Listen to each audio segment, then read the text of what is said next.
sports. We are sports. We are Sun. Last night, Willie Adames had his first signature moment in the big leagues. There's a drive, high and deep, and gone. Rays walk it off on the home run by Adames.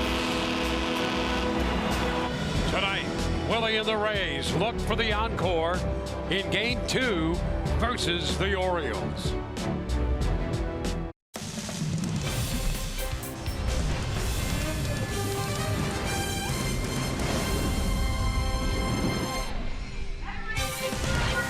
Tonight at Tropicana Field, the homestand continues, and the Rays have a winning mark so far. 4 up and 3 down with 2 to go on this 9-game stand. Tonight, the middle game of the series between the Rays and the Baltimore Orioles. Hi again, everyone. Welcome to another evening of Rays baseball here at Tropicana Field with Brian Anderson, Dwayne Stats. Great to have you aboard. Well, nothing better than a walk-off, and Willie Adames certainly gave the Rays that last night. And what a time for him to do that when he has that shortstop job all to himself. He's working hard defensively and swinging a powerful bat, apparently. What a special night for Willie Adames, and you're absolutely right. This was a Rays team swept over the weekend by the White Sox and trailing late in this game. Willie Adames, 2 hits in the ball game last night. He got a base hit in his first at-bat, none bigger than what he did in his final at-bat. Here it is, a misplaced fastball middle in. Do you think he knew it? That ball was absolutely destroyed out to left field. Let the celebration begin, and I'll tell you, a big home run from Willie, but very quietly he's putting together a nice August. 6 out of 18, hitting .333. Hopefully he can keep that rolling, baby. And with that, the Rays stay over the 500 mark, and tonight the opener is going to be the hard-throwing right-hander Ryan Stanek. In 36 games this season, Stanek will be opening his 18th game. And the veteran right-hander Andrew Kashner, whom the Rays saw recently in Baltimore and notched a victory, Andrew Kashner will do the pitching for Baltimore.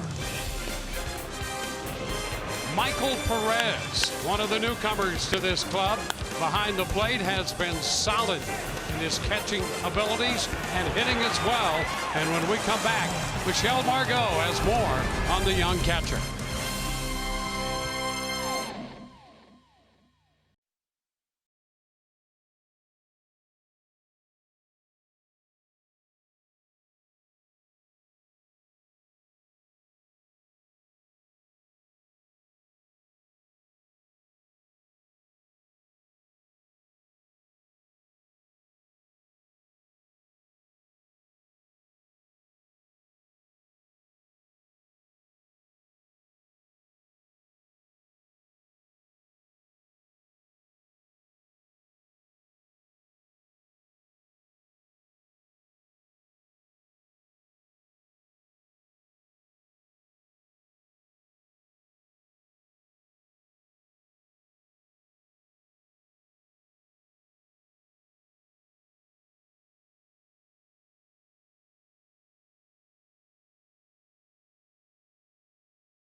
catcher gets traded, it can be a pretty tough void to fill, but so far the pitching staff and the coaching staff are very pleased with the job that the rookie Michael Perez has done in just 8 games behind the plate. And I spoke with Perez earlier today, and he said he feels pretty comfortable up here at the big league level. He said the game has not sped up on him too much. Here's manager and former catcher Kevin Cash on the Rays rookie.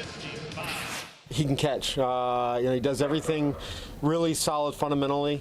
He's blocked the ball really well. He's only had 1 throw, but threw the guy out. But even in between innings, you can see his mechanics of throwing, of receiving, and handling pitchers that he doesn't know. There's a lot to like. We've been very impressed. Well, Michael Perez behind the dish today and hitting 9th, catching today's opener Ryan Stanek. Andrew Kashner is on the bump for the Baltimore Orioles. Tampa Bay with a chance to take the series. First pitch of game 2, right after this.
Stanek on his way to the hill to open this one tonight against the Baltimore Orioles.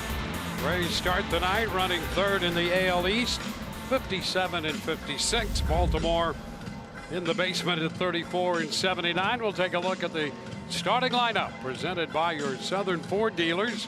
And Baltimore will have Jonathan Villar leading off at second base, followed by Tim Beckham, the shortstop, and then Adam Jones in center. The DH is Mark Trumbo with Danny Valencia in right field. Trey Mancini in left. He'll hit 6th in front of the first baseman, Chris Davis. Renato Nunez at 3rd, hits 8th. Caleb Joseph will do the catching and bat 9th. Well, for the 18th time this season, Ryan Stanek will open up a ball game for the Tampa Bay Rays, and these are his numbers in the previous 17. 2.13 earned run average, had 6 earned runs given up in 25 1/3 innings, 34 strikeouts in his time out there. You're going to see that fastball. He ramps that up pretty quickly. Slider split, and see if he can get through 2. Well, his last time out, inning and 2/3, 5 strikeouts, no walks, couldn't get through 2. You thought he certainly should have had the chance. Well, here's VR, and the first pitch is a strike call Fastball at 97, barked out by Laz Diaz, the plate umpire. I would have walked right off the mound, and when Kevin Cash made it back to the dugout, like, okay, 5 up, 5 down, 5 strikeouts. What else you need? What else do you need? Done your job, young man. I guess so. And he did it well. 1-1, another fastball up there. Well, a little different perspective, a little different angle, and the Rays breaking some new ground here on a consistent basis with the handling of their pitching staff. Another fastball, and that's fouled back. 1-2. Kevin Cash. Charlie Montoyo alongside the bench coach. The Rays now even in the season series against Baltimore. It's 7-7. The Orioles troubled for the Rays, particularly in Baltimore. Fastball fouled back, and it's 1-2. Yeah, they've wrapped up the season series at Camden Yards. Losing record 4-6. Yeah, the Rays happy that that season series is wrapped up over there. It was not a pleasant stop this year for the Rays.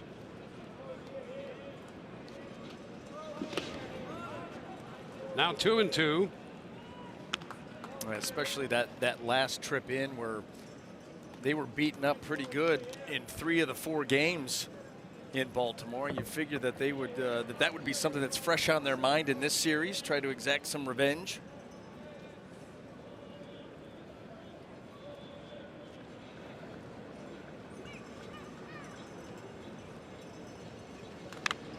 And the pitch foul back.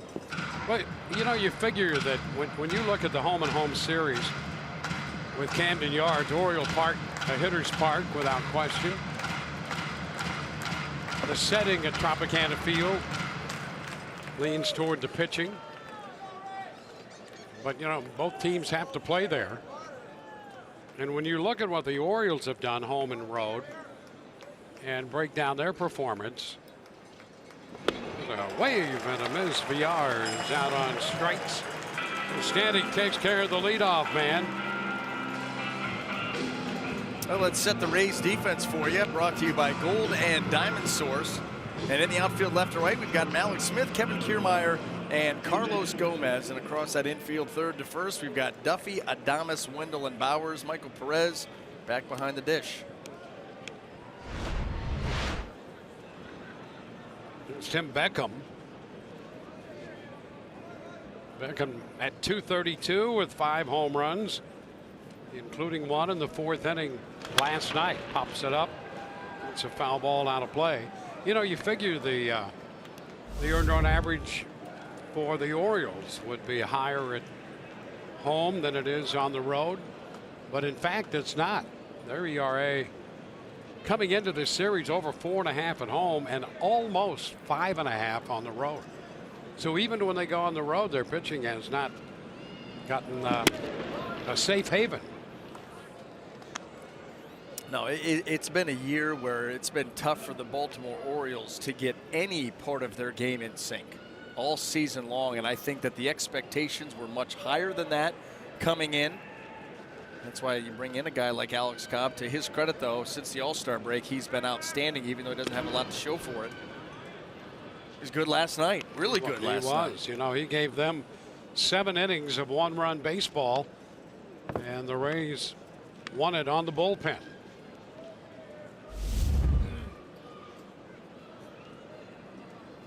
It's a good line right there. 1 run, 7 innings. Didn't strike out many, only walked 2. Fly ball back into deep left. Smith to the wall. He'll leap, but it's gone. And Beckham, for the 2nd straight night, has homered against the Rays. Beckham belted his first home run off Rays pitching here at the Trop last night. That came in the 4th. He hits one out in the 1st tonight. And how about this? As good as Ryan Stanek has been as an opener, even pitching out of the bullpen traditionally, he's now thrown 6 innings against the Baltimore Orioles. He's given up 4 hits, all 4 have been home runs. Well, he came prepared, always with the headphones and the glove. And we've seen him making catches before. Yeah.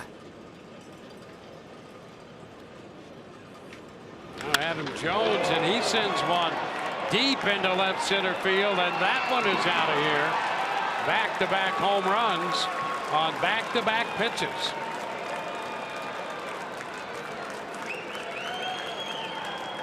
How about that? Another hit, another home run. I mean, how about that? I mean, and Stanek, I'll tell you, in this role, he has been outstanding. For whatever reason, the Baltimore Orioles have had his number. And most of these shots have come off the fastball, just trying to ambush. Beckham got him a little bit deeper in the count, and Adam Jones, sometimes it doesn't matter how hard it is. That ball ends up in the middle of the plate. These guys can turn it around, and that's exactly what's happened.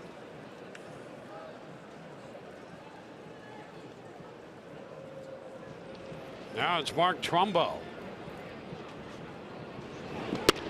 And a strike down a little bit toward the corner away.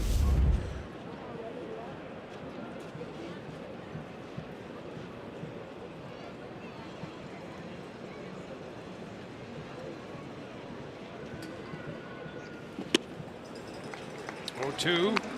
A couple of really good sliders here, trying to change it up just a little bit. Got a wave right there from Trumbo. See if he sticks with that. And looked like he had very good pitch recognition on it.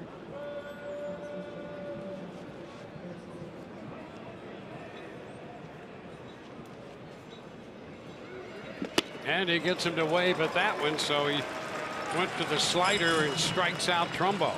Now think about the 2 strikeouts. The split, that's come a long way for Stanek here in 2018. The slider, this is the best of the bunch. Starts it on the edge, takes it off, gets another wave.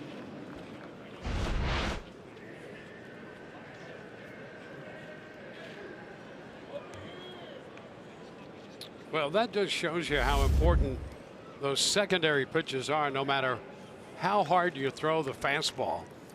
And the ball that Jones hit out was 99 miles per hour. Pitches upstairs, fastball to Valencia. I think that was a real focus for Stanek here this season, is to get some more consistency with those secondary pitches. And we've seen them come along, and come a long way, really. The slider and the split, much more consistent. See one right there. Great arm speed. He's finding good spots for it. That's only going to benefit him in the long term, no matter what role the Rays end up putting him into. You can envision him continuing this. You can envision him back into the bullpen guy. Now it's down 2-1. Maybe both.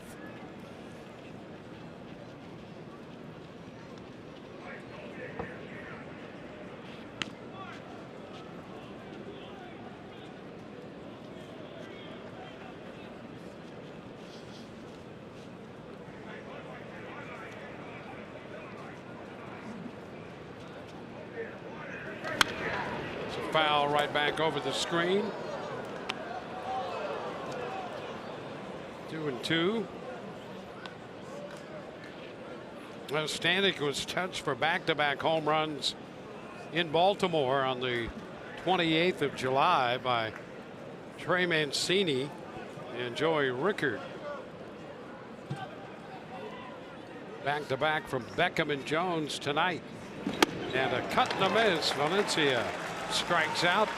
Stanek strikes out the side, touched up for a couple home runs. Alex Smith's going to lead it off in the bottom of the first.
Rays, presented by your Southern Ford dealers. Malik Smith in the leadoff spot, followed by Matt Duffy and then Jake Bowers. Joey Wendell hits cleanup tonight. The DH, G-Man Choi. Carlos Gomez in right. Kevin Kiermaier in center field hitting 7th in front of Willie Adames, and then Michael Perez. Well, taking the mound tonight for the Baltimore Orioles, right-hander Andrew Kashner. You look at his last 2 starts. 2 starts ago at home, throws the ball very well against the Rays, picks up a win. Last start against the Rangers, a forgettable one. 10 earned runs given up in an inning and 2/3. So his ERA coming into this one a little over 5. First pitch strike into Malik Smith. Drops that one in. Malik starting the night at an even 300. 1 for 3 with a walk and 2 runs scored in the Rays 4-3 win last night.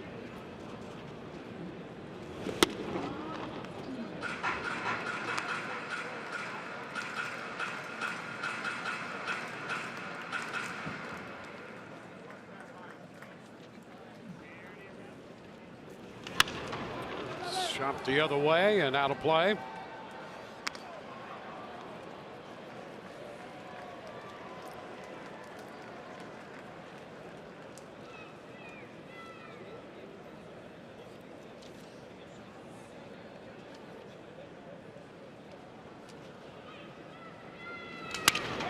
Little soft liner, and that's going to be over the head of VR. Got turned around there trying to track that one down, and Malik has a base hit to lead off the inning. I'm going to tell you something. I don't know what it is. Malik Smith here at Tropicana Field, down in the count quickly 0-2. This ball gets in on him, and he's able to just slap it out over the head of VR. Got kind of turned around, too. There was a little bit of English on that baseball, kind of wobbling out there into right field. Well, he's been tough in that leadoff spot to begin an inning. Now Matt Duffy.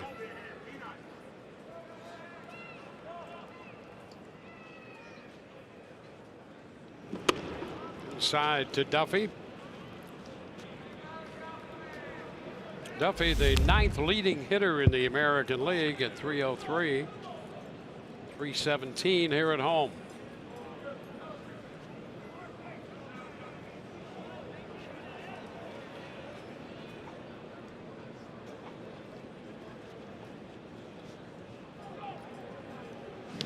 Alex back in at first. Toss over there by Kashner. Well, Dwayne, let's tie in the scouting report to what he just did. Home is where the hits are. How about this? Coming into play today, 369 average at home, 441 on base. Magic bat. I'm going to tell you something, and we just saw it. The ball makes contact with that bat. It's finding home. Finding a home. I mean, think about this. He leads the American League in batting average on balls in play. Our good little friend stat BABIP, 378. And that leads, like I said, all of the American League. So he finds a way to put it in play. It's finding a hole. Well, leading off innings, he's been amazing. Yeah. 2-1 the count coming into this series. We talked about it last night. Leading off, his on-base percentage is .478. And think about that. So almost half the time that he leads off, he's out there and already a pain in the pitcher's backside. Lifted toward right center. Valencia is going to have time to run under it and make the catch. Alex returns to first. Well, let's take a look at the rest of the Oriole defense, brought to you by Golden Diamond Source. In the outfield left to right, we've got Trey Mancini, Adam Jones, and Danny Valencia. Across the infield third to first, Renato Nunez, Tim Beckham, Jonathan Villar, and Chris Davis. Caleb Joseph will be behind the plate.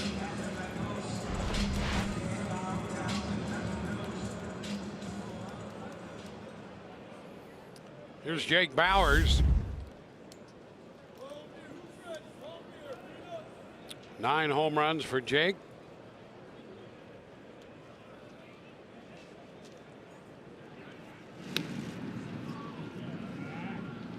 The opposition 4 of 8 running against Kashner this year. And he's keeping an eye on Malik Smith at first. Again, a toss over there. He's persistent. Well, a couple of things. You let a guy know, hey, I'm thinking about you. You try to tire him out maybe just a little bit, maybe shorten the lead a little bit. Maybe pick him off. He has one of those.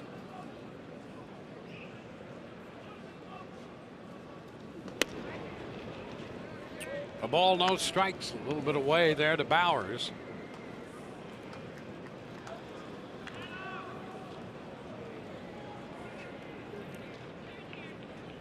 Bowers went 1 for 3 against Cashner in Baltimore at the end of July. Runner goes. Pitch is a strike, and the throw into center field. Malik's on his way to third. Jones up with it. And so he picks up steal number 24. And on the error, winds up at third. Well, he picked a very good pitch to run on. It was an off-speed pitch down and away. Takes a little bit of time to get there. Joseph up there, and look at how that throw runs. It just runs right away from Tim Beckham. Has some action on it. Right off the glove. How about that? Ray's set up to get this run home very well.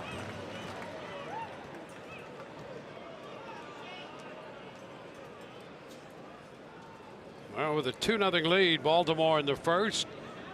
Give up the run for the out. There's one punched through the middle. Base hit into center field. The Rays get their first run. Bowers drives it home, picking up the base hit. I mean, think about the 2 hits for the Rays in this inning. Both of them off the label of the bat, not a whole lot on them. And it's a breaking ball that stays up and in, actually. Jams them with the breaking ball, but guess what? Put it in play, you never know what's going to happen. One of the very few instances you don't see the shift or the shade end up taking a ball hit that softly away. It finds a hole. There's a run. And now here's Joey Wendell hitting cleanup for the Rays. Pitch is down.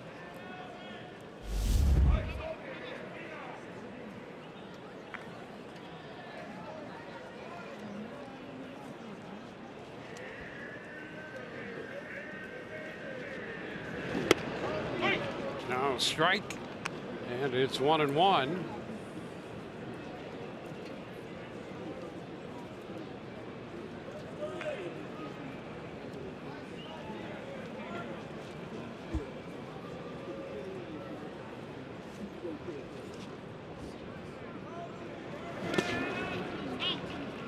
Two and one.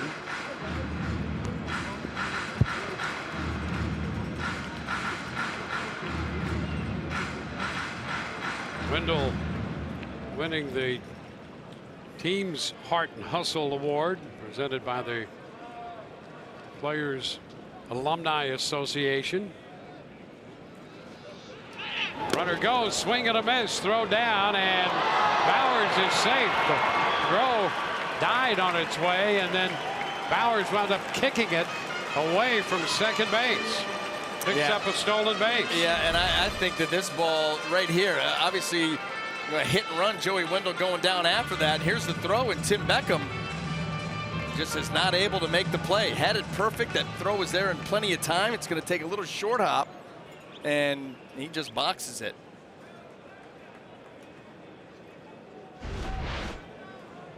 So Bowers in scoring position for Wendell.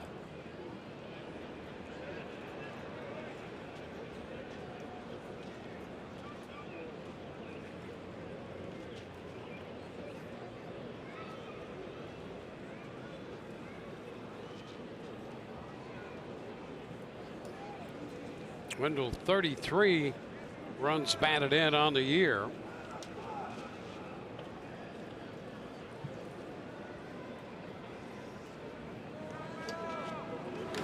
And he drops a base hit the other way into left. One hop to Mancini. Throw will come to the plate, not in time. Bauer scores the tying run, and it's a 2-2 ball game. Wendell comes through. So the Rays bounce right back with 2 runs to knot it up. That's how you just take the will out of a team. You know, fastball up and in. Joey Wendell, he fights that off into left field. All the pitches, all the hits have been in on the Rays hitters, but they have done a great job of fighting them off, finding some open land. You're going to challenge Trey Mancini out there in left field, and just that quickly, the Rays have put together an inning and tied this baby up. So Wendell aboard for G-Man Choi.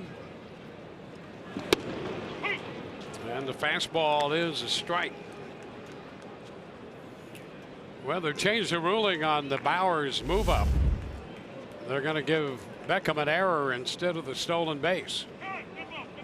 So no steal and an error on Beckham, his 16th of the year. Well, that throw by Joseph was right there. I mean, that's a play at the big league level, at the AA level that needs to be made. It's 1-1.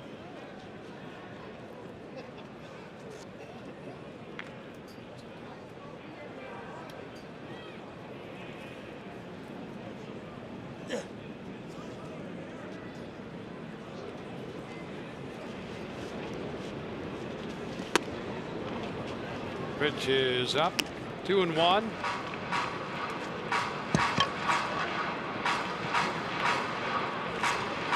Well, the base hit by Malik Smith started this inning.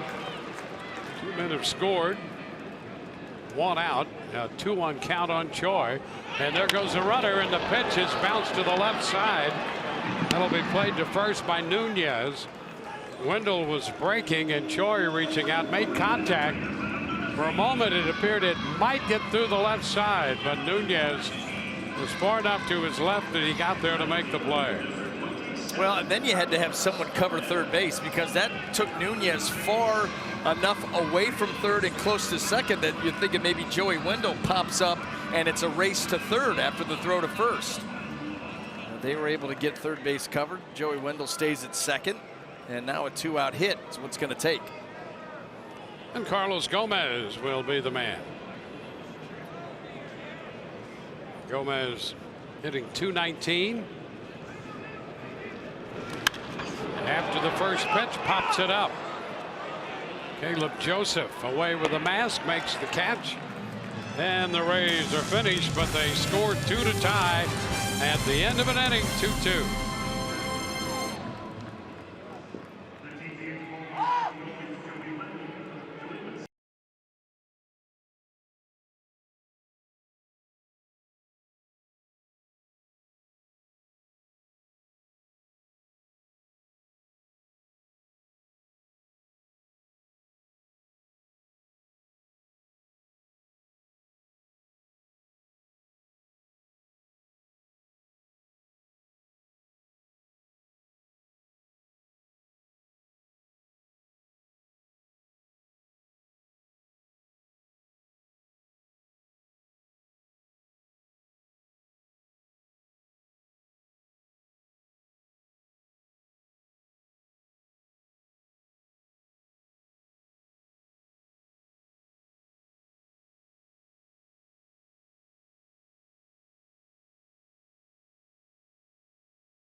WB Mason. Who but WB Mason, the official office supply company of the Tampa Bay Rays.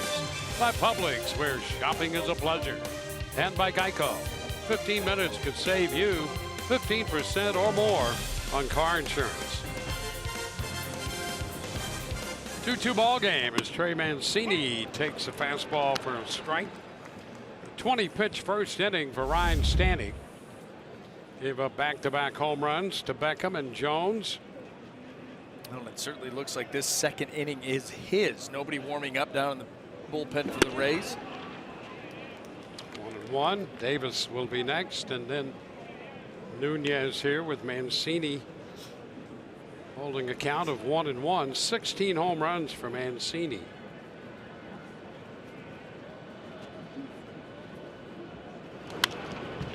It's fouled back. 1-2.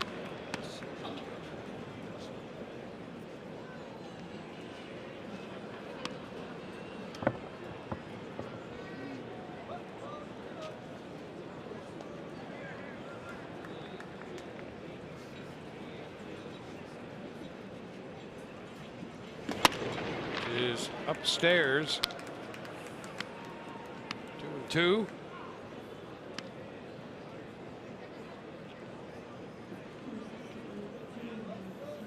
Jalen Beeks gets up in the bullpen now for the Rays.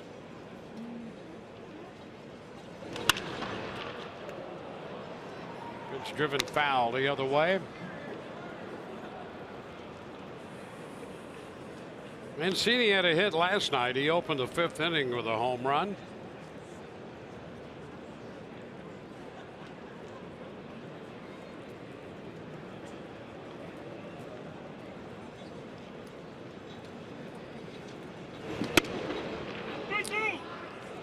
And it's a full count.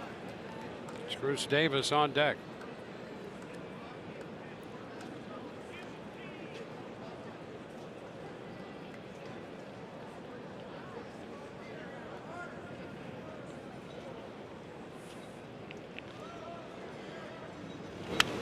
Foul back, high fastball.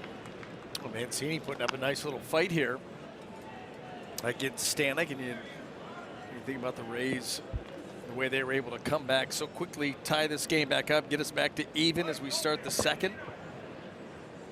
Is it going to be another one of those games?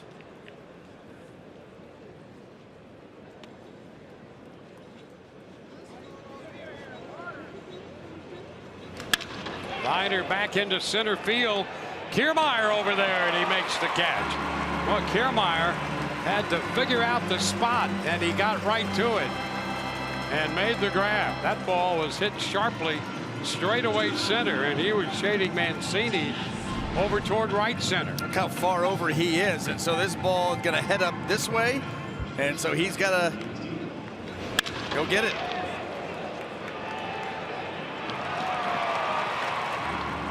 That ball must have got up into something. He got right there at the very end, and then you see him go down, and you can right there, that look. Well, it's one thing to catch those when they are right at you, but from a 90-degree angle and then try to keep it out of the lights.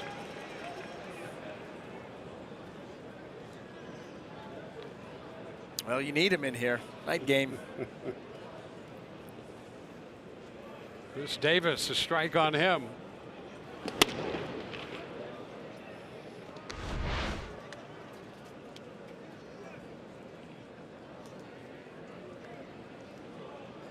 Direct line drives, right?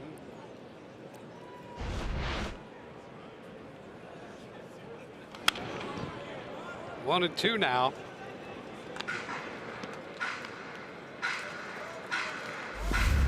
Well, it's been a rough year for Chris Davis, hitting 159. 13 home runs. Really been a tough stretch for him year to year to year here in Baltimore. So much was expected of him. Yeah, he's on a 3-year run of a batting average of about 200 with diminishing power and production. And he is caught looking. Out on strikes there, says Laz Diaz. Laz Diaz can get in a strike mode too. And that was a good pitch. That definitely was a strike. Laz not afraid to call a strike.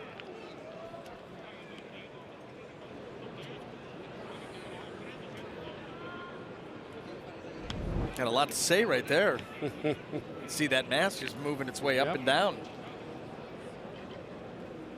Either that or he really loves the gum he's got working. Wave and a miss. Nunez chasing that pitch. Trying to ambush, going after that fastball that was not really that close to the zone. Seen a couple Orioles be able to get to that fastball in the first inning. Beckham and Jones. 1-1.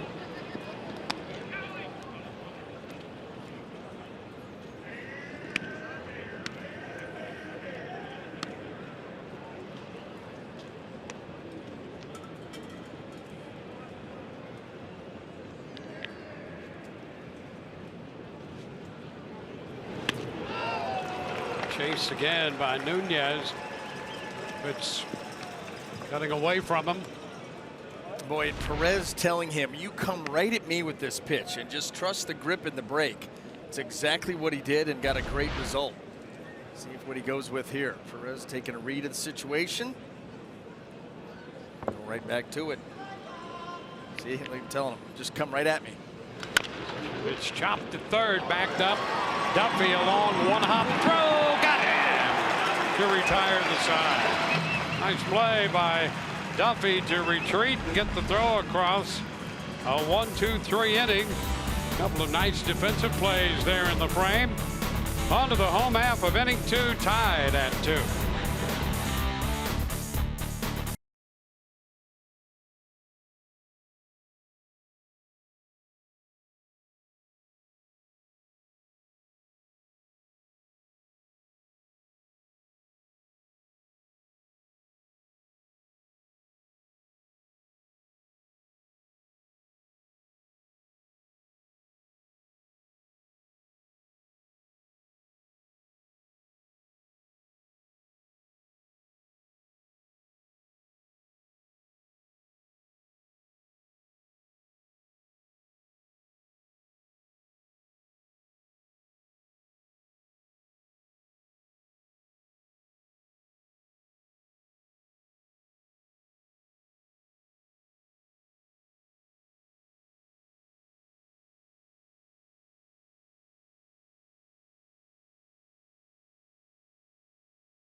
Tropicana Field. After Sunday's game, a handful of the players participated in the Raise on the Runway event, which benefits the Children's Dream Fund. There you see KK and Marissa Malix, and then you'll see Jake Bowers here in a bit. The event raised $115,000, which goes directly towards fulfilling the dreams of children with life-threatening illnesses throughout West Central Florida. Each player and their significant other, like you just saw, got to walk down the runway with a dream child and auction off a favorite things basket. It was a lot of fun. Michelle, we are hearing that you were the MC at that event. I was. What was that like? I was. Yeah, it was a fun time. I would say that DJ Fresh at the Raise DJ on Friday nights did a lot better than I did, but no, yeah, he stole the show. Yeah, I don't think that we necessarily believe that, but congratulations on picking up that sweet gig. Thank you, BA. You bet. Kiermaier bounces out to second base to begin the bottom of the second inning. VR to Davis. 3 pitches in and 1 away. Willie Adames, the hero of last night. Adames belting his 5th home run and a walk-off shot at that to give the Rays their 4-3 victory. And the pitch is a strike.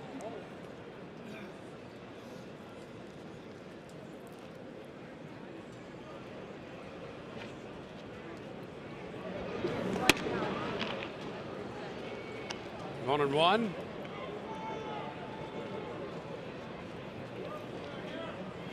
He's facing Andrew Kashner tonight.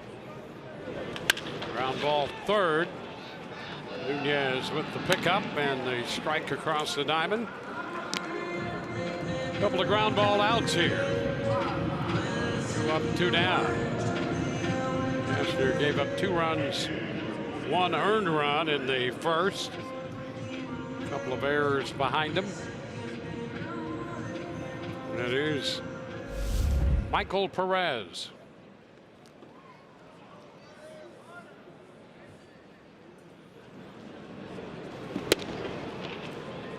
It's a strike. Perez 8 of 24 since coming to the Rays. Swung a nice bat. 0 for 3 with a walk last night. And he's done a nice job behind the plate. That's been, I don't know if a pleasant surprise is the word, but it's been very pleasant. I don't know if it's much of a surprise, but he's been impressive back there. He really has. I mean, came right up and was swinging the bat well, hit the ball hard. Lifts it into left. Mancini will go back and circle to his right to make the catch. So a 1-2-3 second. We go to the third. Tied 2-2.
In the top of the third, it's a new look Baltimore Oriole Ball Club, starting with the Manny Machado deal with the Dodgers, and Jonathan Scope wound up with the Brewers, Zach Britton with the Yankees, and then the big deal with Atlanta, Kevin Gossman and Darren O'Day going over there, and Brad Brock winding up in Atlanta as well, and all for young players to try to replenish the farm system and start the rebuild. Do you think that Darren O'Day's mustache was part of that deal? Like he had to keep that? I think they got an extra prospect for that mustache. Listen, it may be low level, but I would certainly give up, rookie ball guy for that. Jalen Beeks. Provided he's going to have to keep it now the rest of the way. Oh, well, that'd be part of the deal. Yep. Be obligated. Yeah, it's pretty interesting, and we wondered how deep would the rebuild go, at least as far as this trading season goes. Nice pickup at third by Duffy. Throw to first, and nicely done on the receiving end by Bowers at first. Caleb Joseph out of there, 5-3. What a star by Duffy and a star by Bowers. And both ends of that one. How about Bonefish Grill? Fresh catch of the game. Nice job on the backhand. Now you got to throw it on the run, get rid of it in a hurry. And Bowers with the nifty footwork around the bag to pick up his third baseman. That's about as good as it gets on a difficult play. crossing over that line, always dangerous, and having to do some footwork. You know, occasionally we see Bowers in left, but you almost hate to take him off first. He's been so good over there. So foul ball back by VR. We talked about it last night, how, you know, you get those slick fielding first basemen and how they pick up their infielders. They save errors, they get tough outs. That was a tough out. Yep. Remember, they used to just stick a guy at first. Put a guy over there. He may not be a good defending player. Well, that tells you how important a good first baseman can be right there. You can really lift your defense.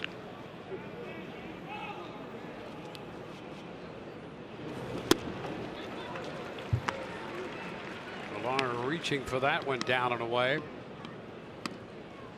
But Jalen Beeks, truly the opposite of Stanek. Stanek, big right-hander, throws hard, comes right at you. Beeks, a lefty, a bit diminutive, and he's got a variety of pitches there, trying to keep you off balance. Yeah, it relies on command, change of speed, and working the ball around the zone. It's the ground ball to short, and Adamas up and out with the throw. VR is out number 2. That is a good pitch for him. The changeup, you know, the changeup is not that big a difference velocity-wise from the fastball, but he gets a little bit of tailing and fading action at the end, and that will cause him to get a lot of ground balls. So far, 2 for 2. Fastball is going to sit up there around 91, maybe 92. Changeup 87. Slow breaking ball. Gives you a lot to digest. Well, Kevin Cash has said from the first outing Beeks had that strike throwing, quality strike throwing, is the key for him. And we've seen that contrast from one to another.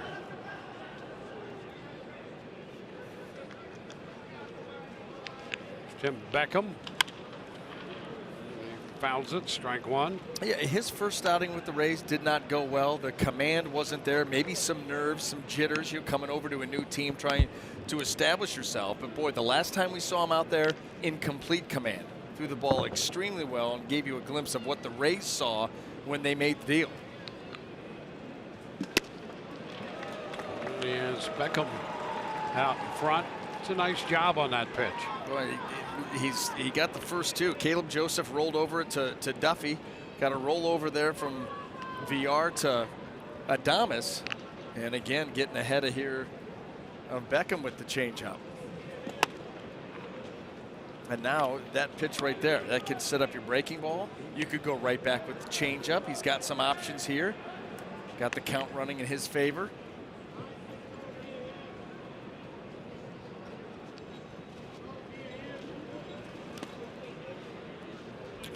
Misses down and in. 2-2.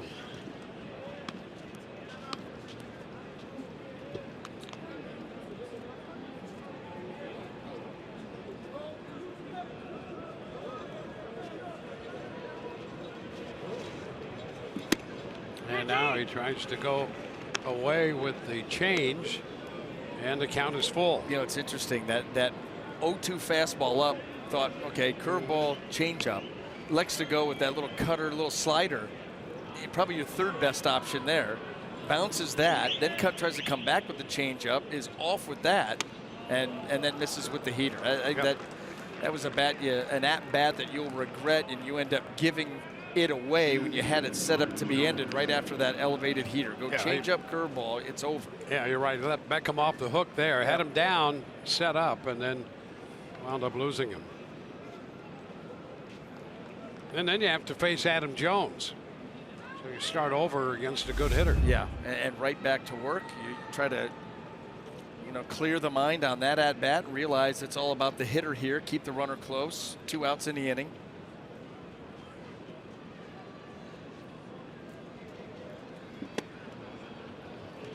He's a little low right there. 1 ball, no strikes.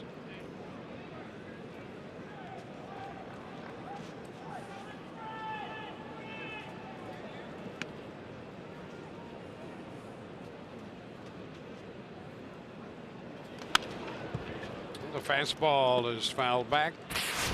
Jones homered off the Stanek fastball in the first. He just jumped the first pitch fastball. That was 99 miles an hour, but he got the barrel out in front of the plate, hit it extremely hard, gave the Orioles a quick 2-0 lead. That evaporated in the bottom half. Jones went a long time between home runs, and now the last 2 home runs have come off Ray's pitching. He went from June the 2nd to the 27th of July between home runs. Hit that home run off the Rays over in Baltimore, number 11, and now number 12 here tonight.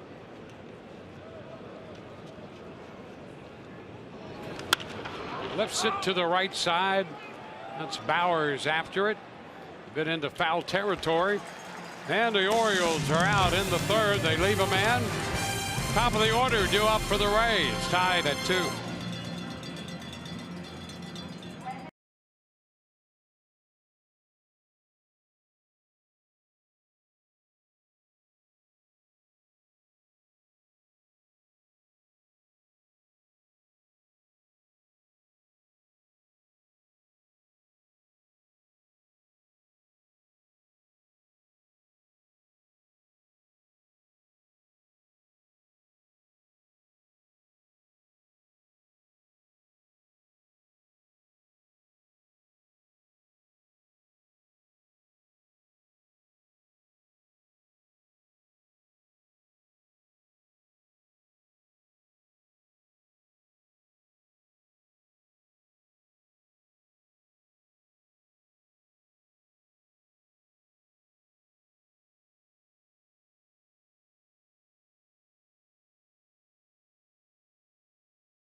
Alex Smith's going to lead it off, our Florida Lottery jackpot stat, and you can see what Malix has done since the 1st of July.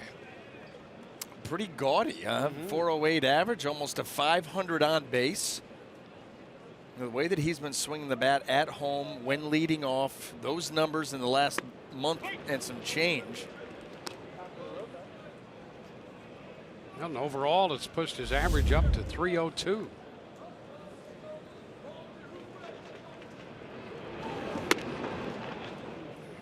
Good look at that one. 1 ball, 1 strike.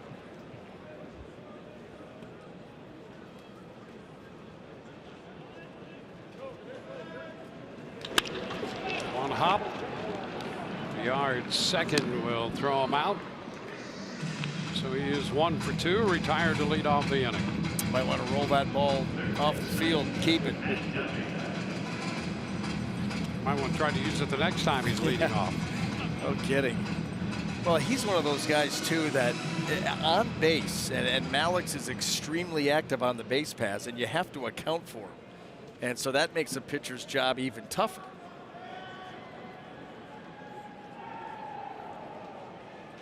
There's Matt Duffy. Inside.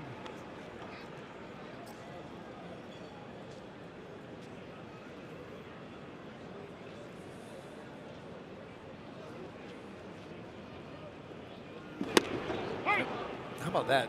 You've got the giveaway with the DJ Kitty cat slippers. Do you know today, Dwayne, is International Cat Day? Is it now? Yeah, so Silent Joe. How did you find that out? I came across it. Very, very happy. Roller to the right side, picked up by Davis. Cashner covers. 2 gone.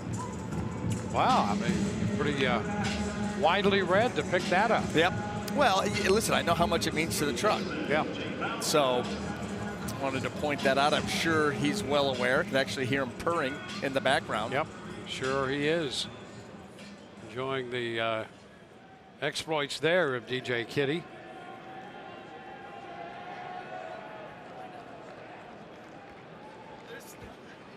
Jake Bowers.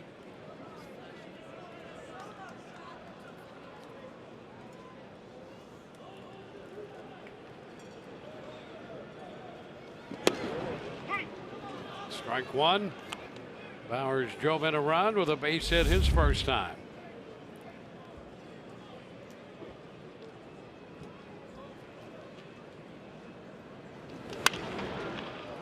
Foul out of play.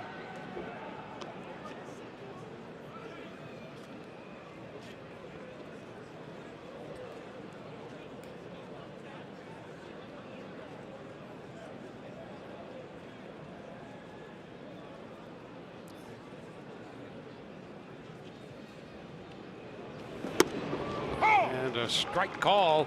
So it's a quick 1-2-3 inning for Kastner. And we're going to head into the fourth, tied 2-2.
In the Orioles. Well, it is time now for your Chevy Prospect Spotlight. Today we highlight two-way player Brendan McKay. As a pitcher last night versus Bradenton, he threw 5 shutout innings, allowed 3 hits, and struck out 5. And he's only appeared in 8 games as a pitcher for Charlotte, but he holds a 3.06 ERA in 35 1/3 innings pitched, only 6 walks and 43 strikeouts. And guys, I'm pretty sure you guys agree with me that he has showed no signs of slowing down on either side of the ball. No, Michelle, as a matter of fact, listen, between us girls, based on your sources close to the action, when does Brendan McKay become a biscuit? Oh my goodness. I think something just happened here that's probably more important. Yeah, Mark Trumbo has just homered into right center field, belting a 1-0 pitch out of the ballpark, and Baltimore takes a 3-2 lead. That's his 16th home run of the year.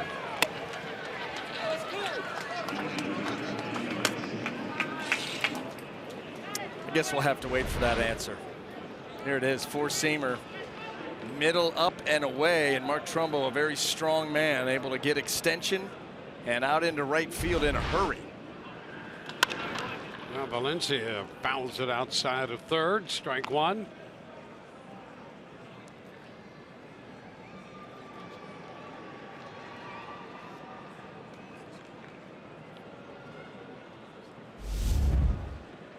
Valencia struck out in the first. Chops this one to short. And Adames right there to make the play. So one away. Well, the Orioles have 3 hits tonight, 3 runs, and they've all been home runs. Yeah, in a place not known for the home run. But this is a team that has hurt the Rays all season with the home run. Most of the time, obviously, at Camden Yards. But they have teed off on Rays pitching. You don't see that very often. Mancini chops it foul. But that's really kind of how this team has been built. So reliant upon the home run. Yeah, for a long time over there. Yeah. It's tough for them to build innings. There's not a lot of team speed. They don't run. There's not many walks taken as a collective. Well, and if you play in their home ballpark, you're reluctant to run. You value those outs. You get a couple of guys on base. You try to hit a home run. Chopped to short again, and Adames, who's been busy, throws a strike one more time to Bowers. 2 up, 2 down. I think what has happened, though, is teams have caught on to that, and they've done a much better job the way that they pitched this lineup, or had pitched it when it was full and complete, and really had rendered this team kind of impotent when it comes to their offense. One of the worst in baseball as the Rays went into Camden Yards, thought they had a chance to put together a nice series against a team that was vulnerable. Instead, they all of a sudden heated up. Yeah, the first half was dismal for them, and they've hit the ball much better, and primarily at the Rays' expense since the All-Star break.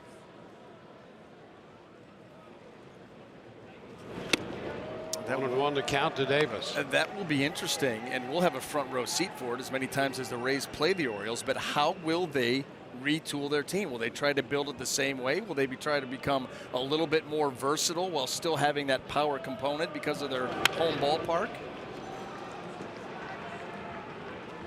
1-2. And who will be around? Well, and that's another question. And who's going to be making those decisions? You know, isn't it interesting that if they do a complete wash of the front office, Duquette leaves and Buck Showalter, whatever happens with him, that the future of the organization and all of the trades made to retool and rebuild are going to be made by a group that's no longer there. All the most important decisions in this franchise's last 5-10 years, and they could possibly be made by guys that are not going to be able to see it through. Yeah, and depending on who you talk to, they're going to be there and they're not going to be there. Wendell from short right field throws out Davis. A run on the home run. We go to the bottom of the 4th. It's 3-2 Baltimore.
In Tampa Bay by purchasing the Rays Pledge Pack.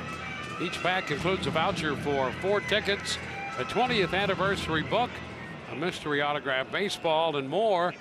Get this $250 value for only $150 and help support charitable missions around Tampa Bay. Visit RaysBaseball.com/pledge packs. Mr. Wechter has made an appearance here on a day off. Doug Wechter taking in this matchup. Joey Wendell takes a pitch for a strike. We're doing some scouting. Saw him down on the field and thought, I don't recognize him without the suit and tie. Yeah, it's casual Wednesday for Doug Wechter. And there's Rich out there, relaxed, kicking back. Orestes is supposed to be up here with us. Yeah, Rich was back from a long trip. Yard second. Wendell is out number 1 in the 4th. People are everywhere, spread out. You never know who's watching, Dwayne. You never know. That's right. That's why every night after I go home from a game, first thing I do, check my voicemail, check my email. That's usually how they try to get a hold of me. Gotcha. Then you make a decision whether it's working or not. Oh, I didn't get it. Here's G-Man Choi. This is down 1-0. Well, the Rays giving Choi a look. Grounded to third his first time, and under this one lifts it in the short left. Mancini tracks it and makes the catch. It's 10 in a row retired by Castner since giving up the RBI single to Joey Wendell when the Rays came back to tie it with 2 in the first, and the Orioles grabbed the lead with the 4th inning home run by Trumbo. Yeah, think about that first inning. You know, the ball got in on Malik Smith, you know, kind of a jam shot. The ball got in on Bowers. It was a breaking ball, but got in on him. He popped it up the middle. Balls weren't hit necessarily hard. They had a couple of errors in that inning. But boy, since then, he has really calmed things down and made some nice pitches. Yeah, Cashner walked off the field shaking his head a little bit. You can't blame him. No. And it could have been any number of things. The sloppy errors that were made, the fact that the balls weren't scorched, but he gave up 3 hits and a couple of runs. Very frustrating inning and a frustrating start. Now he's behind Gomez, 3-0, and that's not easy to do right there. Gomez up 3-0 in the count. He has one of the highest, if not the highest, swing percentage on first pitches, and certainly within the first 3. Yeah, he can't help himself, but he has this time.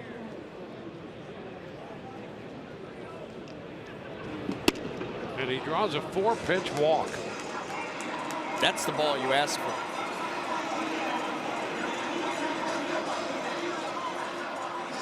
Yeah, there must be something about that baseball that makes it impossible to throw a strike. Because if you walk Gomez on 4 pitches, you've really done something. And he had that annoyed look on his face running down to first. Like, I didn't even get to swing the bat, not once. It's Kevin Kiermaier. That's strike 1.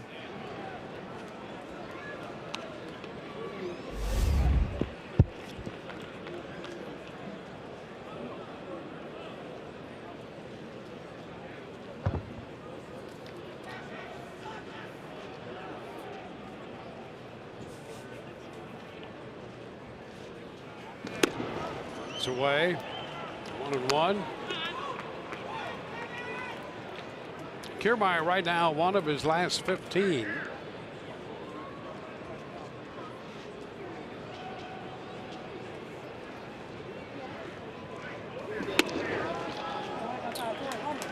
It's ball 2.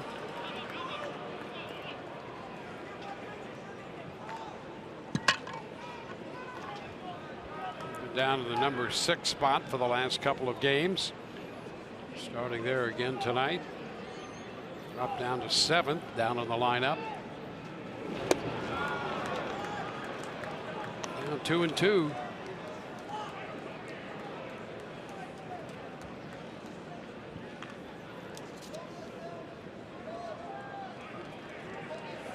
Stoudemire came in 2 of 3 in his prior matchups against Kashner. Fouls it the other way.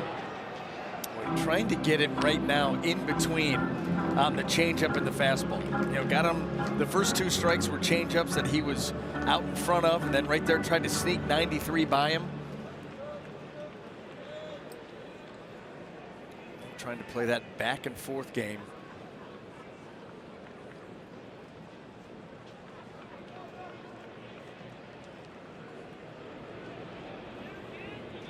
Right back to the off speed, the change. He misses too wide with it. And the count is full. This gives Gomez an extra couple steps. I'll tell you what, if I'm Kashner right here, I'm coming fastball in. Fastball in.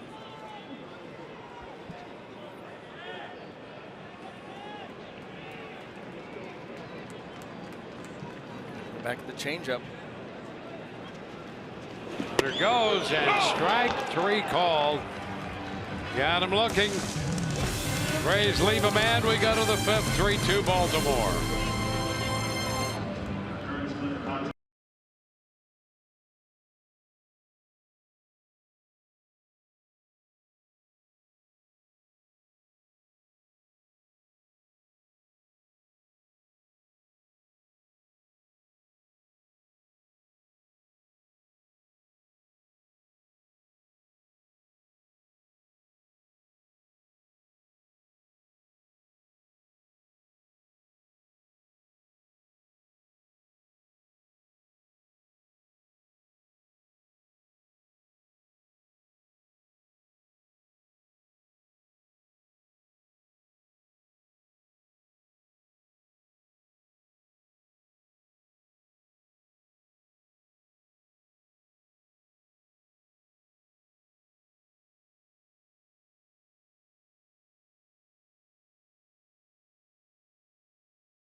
Nice try. You tried to slide it by us. You tried to 5-hole us.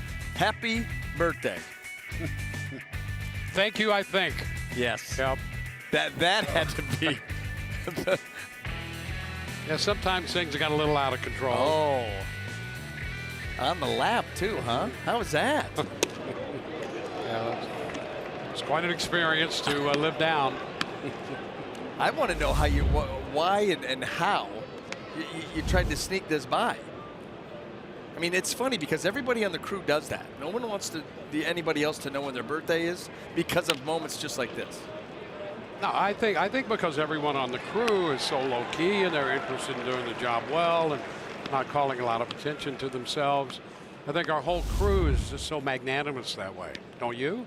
I do. Yeah. I mean, do. no one really wants to be the center of attention here, right? Well, I'd enjoy it thoroughly. But I like to do it under the guise of, oh, you did this for me? You know, one of those type deals. Yeah. Passive aggressive. Yeah, well, that was passive aggressive. Right? That was. Well, thank you all. Appreciate it. 39 again. It's remarkable. A long stretch at 39. High pop-up on the right side. That's Bowers making the catch. You know what's remarkable about that? The fact that you've been in Major League Baseball longer than you've been alive. It's incredible. It's amazing, isn't it? It's incredible. Well, sometimes you have to defy gravity to make it work. By the way, in all honesty, in all seriousness, how many years have you been involved in professional baseball or Major League Baseball for that matter? You know, somebody told me you should never do that. Why not? Well, Harry Carey never admitted that. How many Said years? that he didn't. Yeah, he didn't think it was advantageous to do that. But by this point, it doesn't really make any difference. So I think it's 43 years in the major 43 leagues. years. A couple of minor league seasons in there as well. And all I've done is avoid working all these years. And think of the people you meet. Oh, well, Partners that you can yeah. work with. It's been great. That's Kiermaier in center field. And the things that you get to see. Oh, yeah. The generations of ball players, the great moments that you've gotten to be a part of. Well, you know, the breadth of the history of the game is amazing. I mean, from the very beginnings of the game, and to be able to be around a few decades here and see changes then. From the point where I'm sure guys who've played this game, the money in the game now, it's changed so much. Player free agency, we saw all of that change and develop. Different styles of the game that, you know, there's not one particular style of the game that stays throughout the history of the game. It changes. Everything evolves about the game. It's been fun. It's kind of like society itself. So from a historical perspective, it's fun. 1-1 to count here. We are the hitter. And now the Rays have this whole approach of openers and bullpen days. Never a dull moment around this team. That's right. For a lot of different reasons.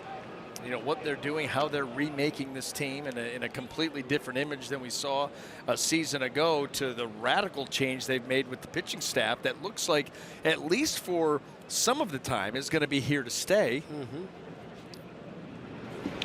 Big cut in the miss by VR. You think in a perfect world, you know, Blake Snell's going to be one of your horses. You think Tyler Glasnow's a guy that they could certainly stretch out and become a guy that can work deep into games and try to take over a ball game. I mean, you think about that as a lefty-righty combo right there. You got a couple of pretty good guys coming back from Tommy John surgery as well. VR is out on strikes. A 1-2-3 inning. 3-2 Baltimore.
Bottom of the fifth, Willy Adames leading off this inning. And an interesting note to his walk-off home run last night, he was using Jake Bauer's bat. He's actually been using it the whole homestand, and I talked with him about it today, and he said, well, I knew I would rake if I used his bat, and he gave me one to keep.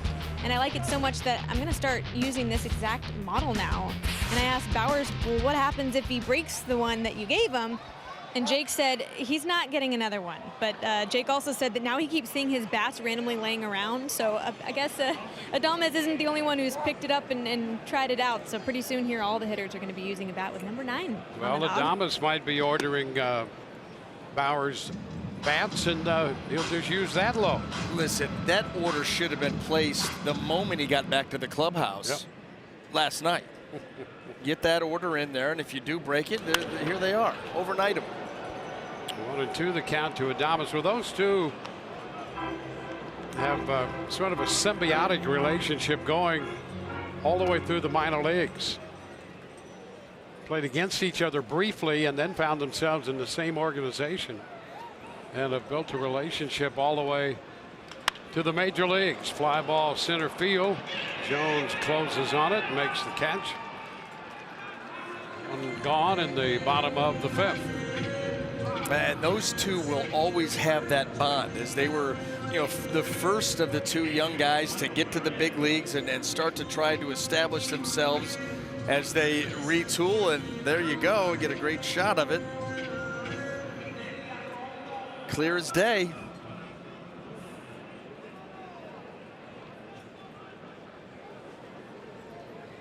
Now Michael Perez. He lifted a fly ball to left in the 2nd inning, 0 for 1.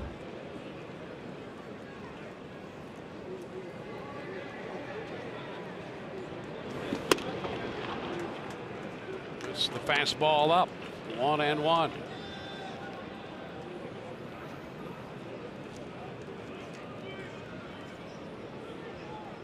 Well, the Rays, this young catcher, Michael Perez, the Diamondbacks had him 1-2 in their system, and they ranked him as the best defending catcher in their system. Oh, this was a guy coming into spring training that the thought was that he absolutely could work his way to the big leagues at some point here in 2018. Problem was he had 3-4 guys ahead of him on the depth chart. That path was somewhat blocked, which obviously then made him available to the Rays, and they gladly bring him over. What appears to me with the Rays, and we talked about all the deals that the Orioles made, the Rays made a lot of deals. There's some people in the Rays front office did some homework. I'm telling you, you don't make the kind of deals they did without paying attention. That's the first rule of business. You better pay attention and do your prep, do your homework. And you get the distinct impression that they have done that. Yeah, it's very clear that there was a plan. Perez lifts it into left. Mancini back there for it. 2 gone. Well, no hits since the first. They have a walk, but no hits. An improbable walk to Carlos Gomez, the only base runner since Wendell's RBI single in the first. Even right down to the point that you started looking at the Rays, here at the big league level and close AAA, and you're talking about outfielders, and you're using Daniel Robertson, Joey Wendell, Jake Bauers out in left field. Obviously showing their versatility. But in a couple of these deals, you go out and trade for Tommy Pham, which I think surprised everybody because it looked as if what veterans were going to go away from the Rays, and here they bring one in, and then all of a sudden you get Austin Meadows in the deal with the Pirates. Yeah, and don't forget about Meadows. Right. He's at some point going to be up here. That's right. And I've got a feeling he's going to be fun to watch. I think he was, Tyler Glasnow, obviously a huge part of that deal, but Austin Meadows was a guy that the Rays were insisting upon. Yes, yep. So a couple of very talented performers headed this way. Line shot. Oh, what a drive. Hot shot down to third by Malix, caught by Nunez. That's the hot corner down there. We go to the 6th, 3-2 Baltimore.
Ryan Standing. Tim Beckham building a fastball out, followed by Adam Jones.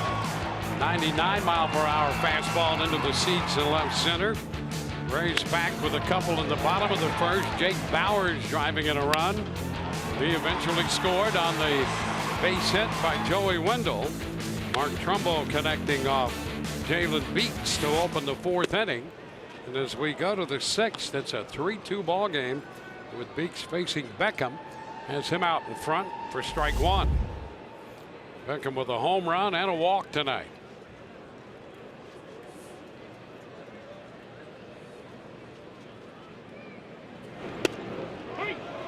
0-2. Breaking ball. So 2 innings for Stanek. 3 innings in the book for Bex.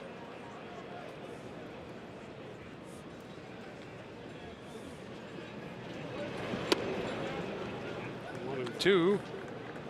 Both Stanek and Beeks,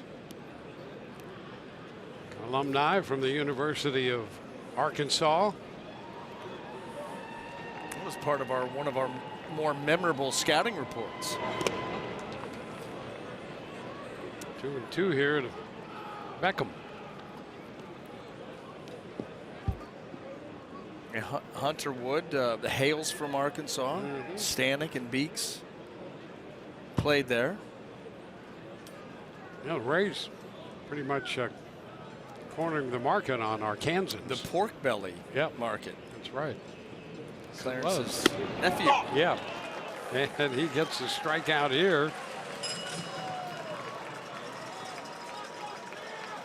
Beckham is out number one. We'll take a look at that pitch. Wow, look at that four-seam fastball right off the edge of the fingers, up in the zone, and cannot quite get there. Looks good.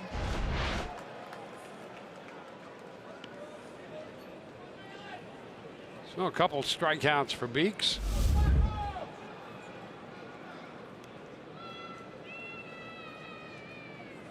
There's Adam Jones. Bouncing it foul for a strike.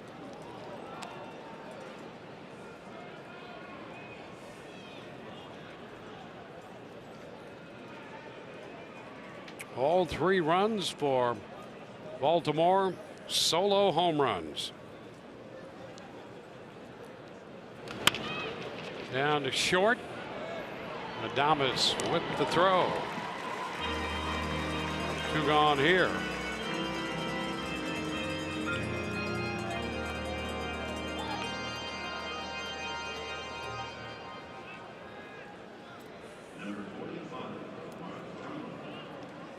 Well, the difference in the game is Mark Trumbo, and he's about to step in now with a strikeout and a home run.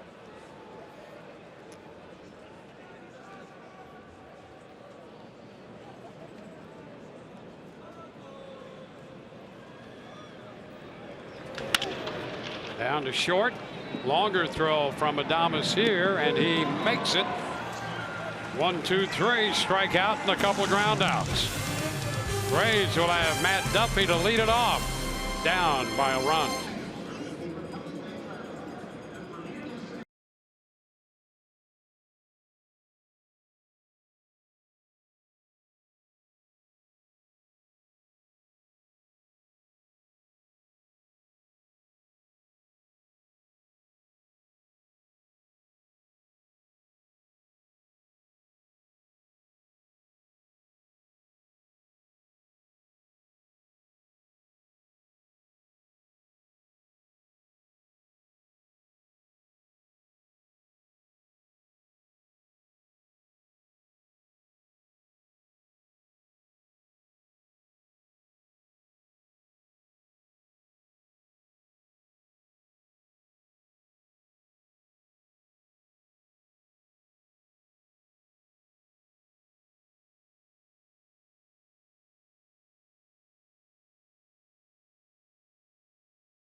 Almost Done, brought to you by your Southern Chevy dealers. By Eldorado Furniture, a different kind of furniture store for over 50 years. And by your local Ford dealers. Here's Matt Duffy. And the breaking ball that stays up a bit. Not a lot of bite on that one. 1-0. Bowers next, and then Wendell.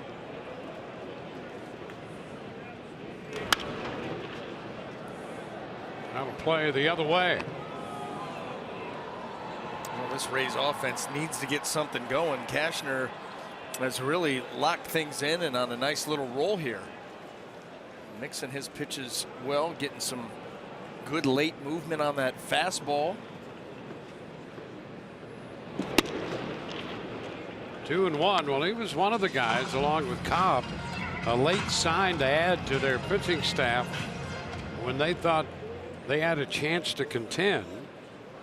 Cashner last year made 28 starts for Texas and won 11 games.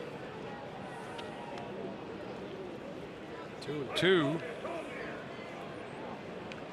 31-year-old right-hander. They thought him capable of giving them enough innings to help stabilize the rotation.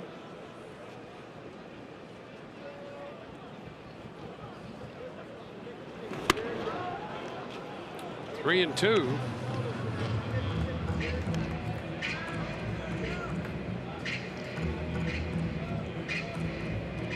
Bowers next, and then Wendell.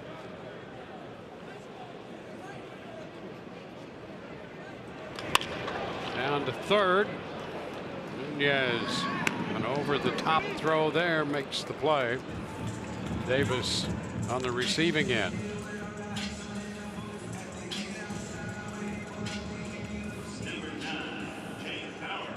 So really nothing for the Rays except the 2-out walk in the fourth, since Wendell's RBI single in the first.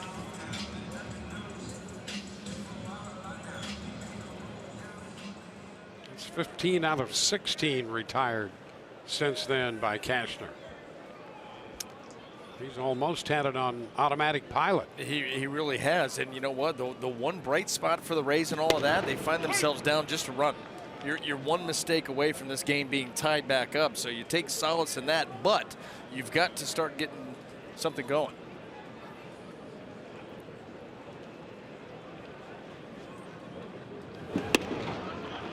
Yeah, this is not unlike last night when Cobb gave them 7 very good innings, and then the Rays benefited by the bullpen.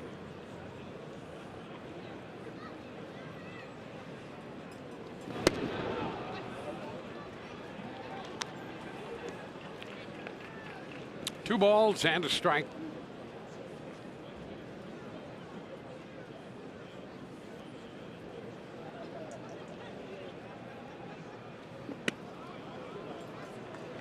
Well, 3-1.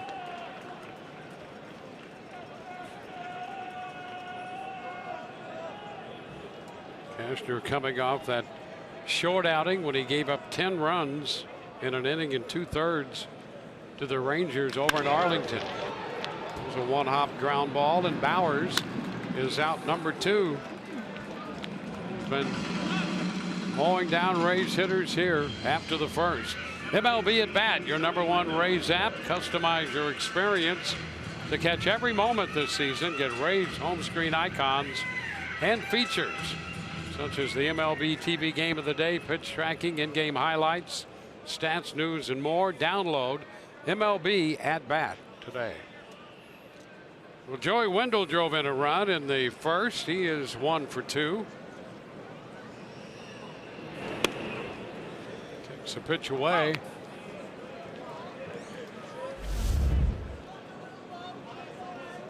Wendell hitting .291 for the year.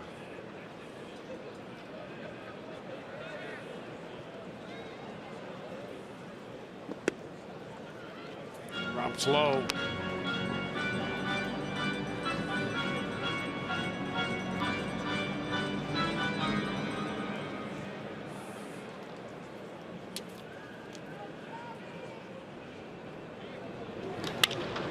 into center, had him off balance there. Jones catches that. 3 up, 3 down again. On to the 7th, 3-2 Baltimore.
By the Freedom Boat Company, the freedom to be on the water without the hassle of boat ownership.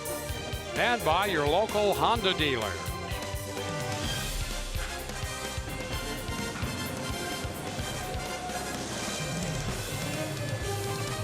Andy Valencia will lead off the 7th inning with Jalen Beeks on the mound for the Rays.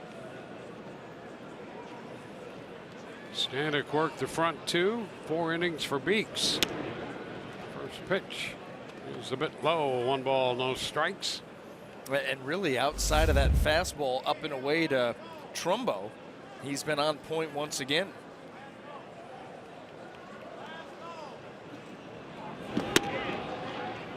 Two 2-0.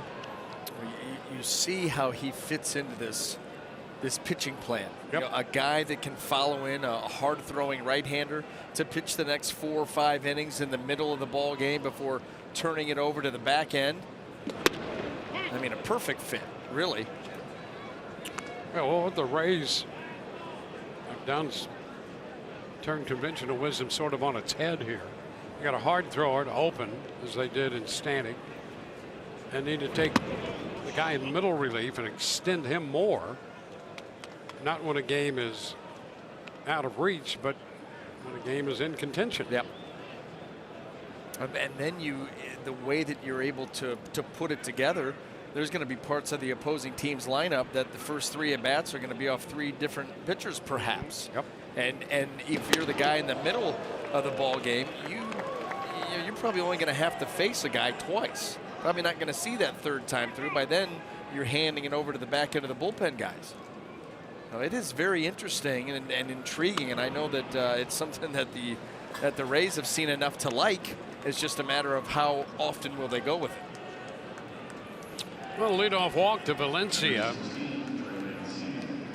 Trey Mancini will be the hitter. I don't think 4 out of every 5 days is going to make the cut. I'm not sure that's the plan. No. But there have been times that they have been forced into that, which really, at the end of the day, has allowed them to get a better and longer look at it. You're seeing a lot more often than maybe you'd like. Strike to Mancini.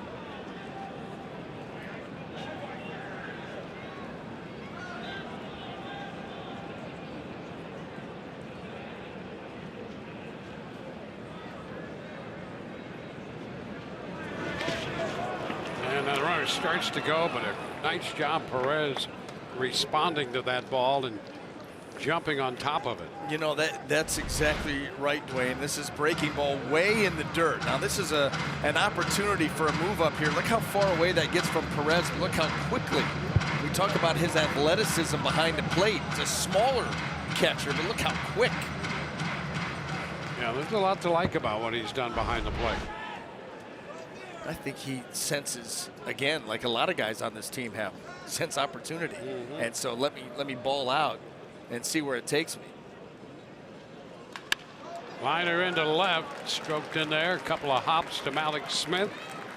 So the first 2 men are aboard. Valencia on the walk stops at second on the base hit by Mancini. Now the Orioles trying to put something together.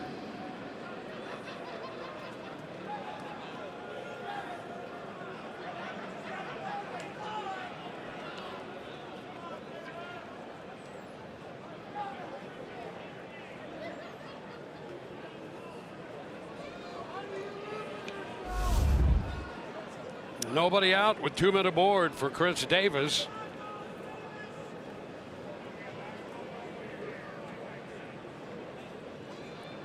Davis has been caught out on strikes and grounded out into the shift. So the fastball too high.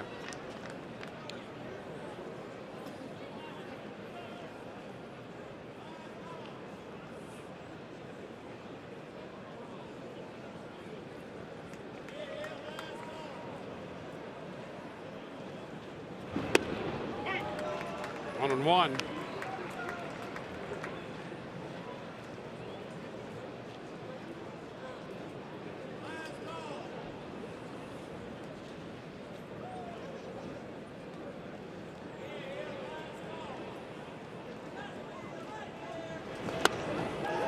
Swing there on the fastball. 1 and 2. Well, he can't catch it. And, you know, with Chris Davis, there has been very little that has changed about his swing over the years. And this swing not nearly as quick as it used to be. And you can see that pitch is going to continually give him trouble. Look at that uppercut, and that ball is over the hands and into the glove before that swing is finished.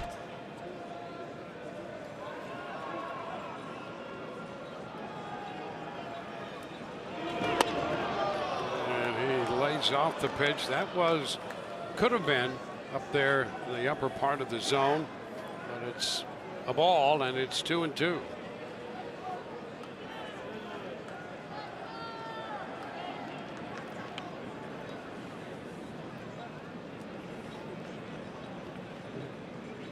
And a cut and a miss. Challenged him up, struck him out. I mean, why wouldn't you? There's just absolutely no way that he can get to it. And it doesn't have to be mid-90s. This is 92 and no chance. None. Same thing. Hands go down, uppercut, right over top of him.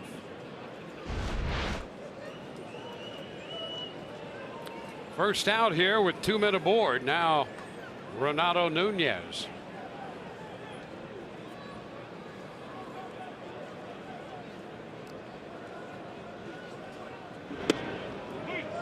Strike.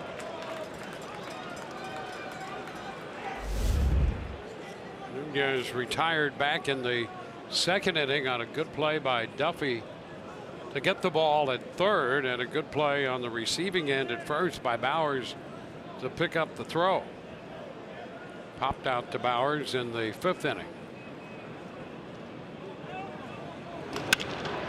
Shot into right. Gomez will have to go back. He's there, making the catch, tagging at second, Valencia.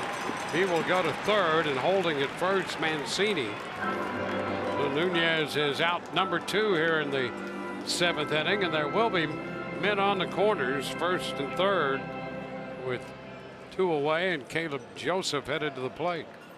Man, you know what? After an ominous start to this inning, you're one good pitch away from getting out of it unscathed and maintaining just that 1-run deficit.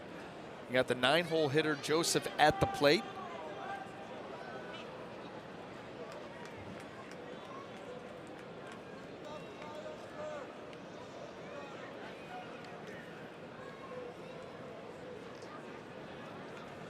He's gone out third to first and hit a fly ball to center.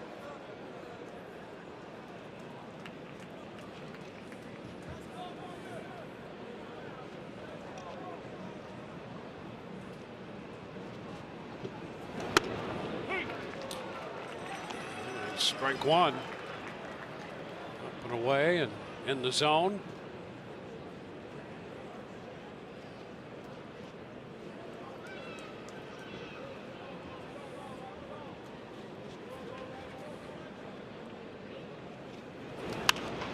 Jammed him and pops him up foul.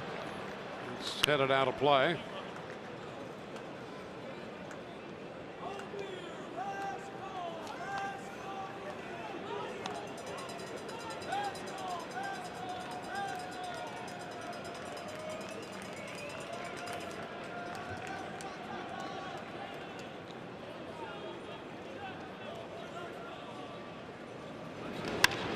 And the fly ball shallow right. Gomez right there to make the catch. The Orioles do not score. They leave two after putting two aboard. 3-2 Baltimore.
A rough first inning, some soft contact. The Rays were able to put a couple of runs on the board, aided by a couple of errors.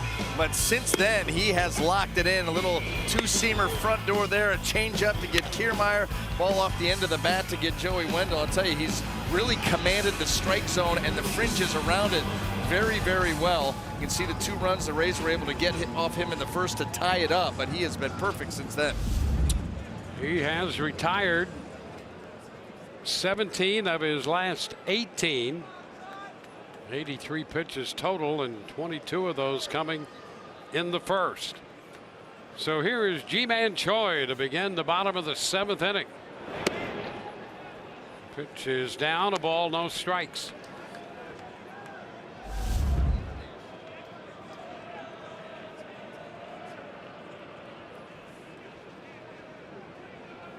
Choi, one hopper off the glove of VR, but he recovers and makes the play at first in time to get Choi. I tell you, that is a heck of a play, because that was a rocket shot by Choi. And watch VR, Dwayne, like you explained right here, this ball is blistered off the glove. And how about the quick reaction?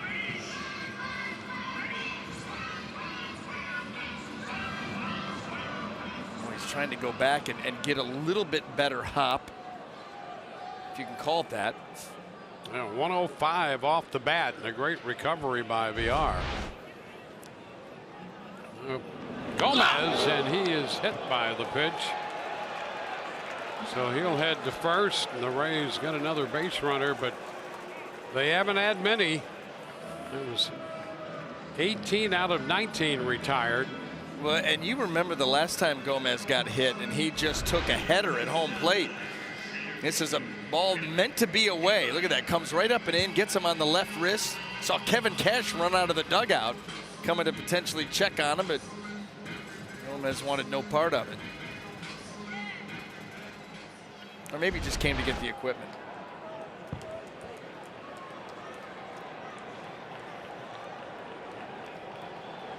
So the Rays have a man aboard.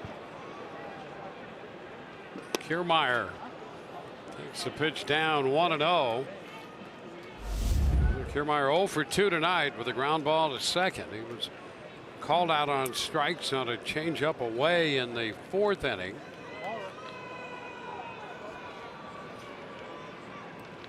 Ground ball 3rd. Nunez, Villar, and safe at second base. The call. Everybody's safe. Well, they tried to get the ball over to Beckham at second base with that defense deployed the way it was. Yeah, that's what makes it difficult is the setup. And so the ball got to Nunez quickly. The ball was sharply struck, and now you've got to wait. Who am I going to go? Who's going to cover? So he leads Beckham to the bag, and Beckham, it looked like he just stepped completely over the bag. Yeah, Beckham couldn't find the bag. No, he's right there, straddles it. How about that? What a break for the Rays. Well, that'll be an error on Beckham. Fielder's choice, his 2nd error of the game.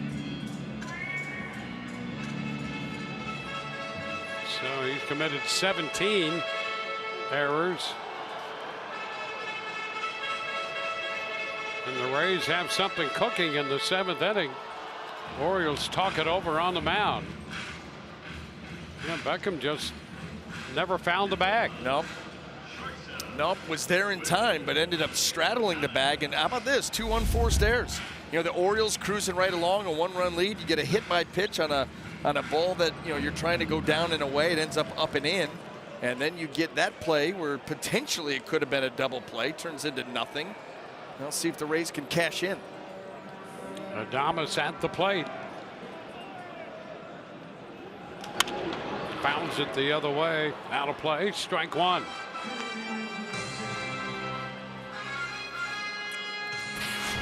The Orioles helped last night. An error on the first baseman on the throw by Davis. Boy, this looked like it could have been a double play and get out of some trouble. And instead, the Rays end up scoring 2 runs without the benefit of a hit. And the pitch, a ball blocked by Joseph.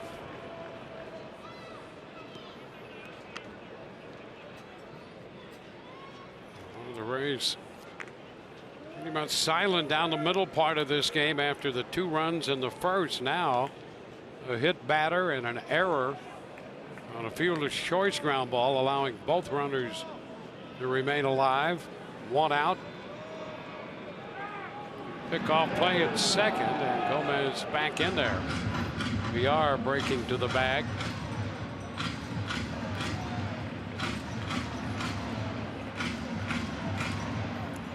Diego Castillo up in the bullpen for the Rays.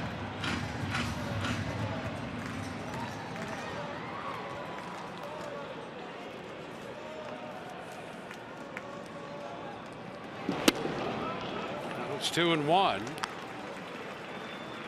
Gomez hit by a pitch for the 18th time this year.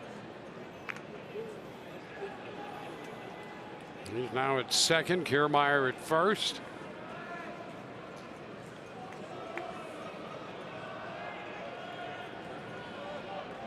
Runners are breaking. Ball hit on the ground. Beckham's going to go to first. Safe there. And the bases are going to be loaded. Beckham tried to plant and could not. And with the Rays starting the runners, Beckham's throw to first on Adames just not in time. He's had a tough night at short. Wow. That's all you can say. You know, the Rays starting the runners, boy, does that work out well for them. And this looks like a typical 6-3, but cannot keep his footing, and here's what you get, end result. It's going to be an infield hit. The Rays, it appeared, were set that man at second and third with 2 outs, so they're going to have the bases loaded with 1 out. You have got to make this hurt. I mean, Baltimore just shooting themselves in the foot over and over and over again in this inning. And you're not going to be able to get ready fast enough, so it's going to be up to Cashner to try to get out of this.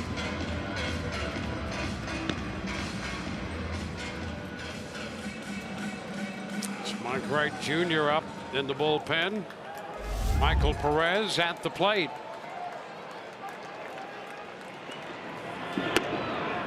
And he takes ball one, a fastball a little off the plate.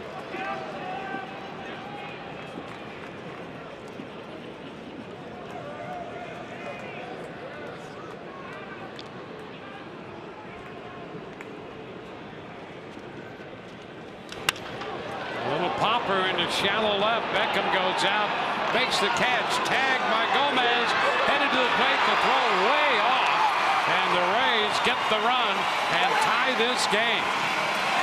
You could feel that coming. You could feel that coming.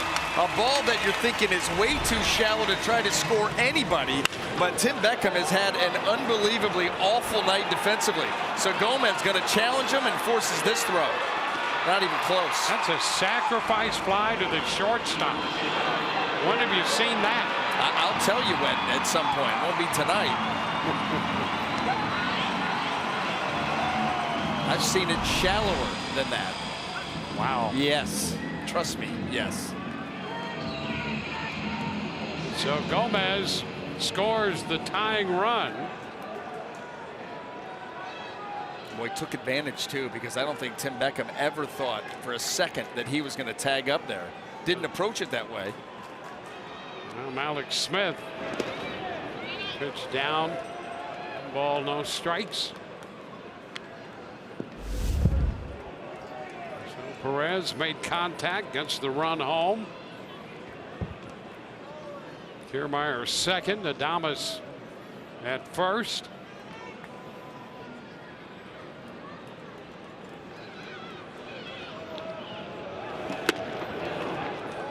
Late on the fastball up.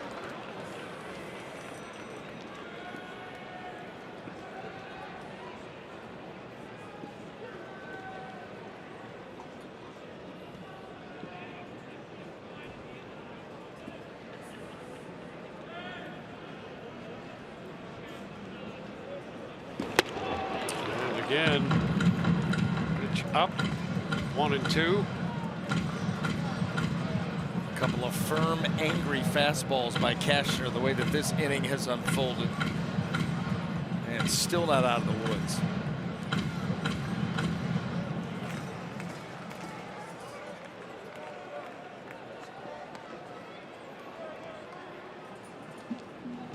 Upstairs, 2-2.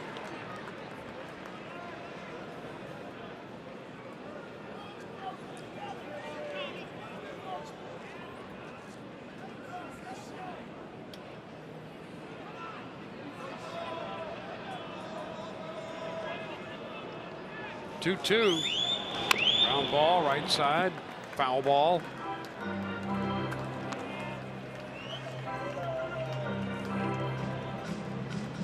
Rays have managed to run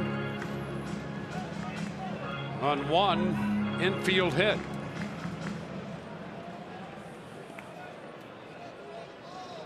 They scored 2 runs in the 8th inning last night without a hit. Little ground ball headed toward the middle. Beckham gloves it, throw to first, just got him. Throw to the plate is not going to be in time there. A close play at first, though. Very close play at first. And let's see what the Rays do.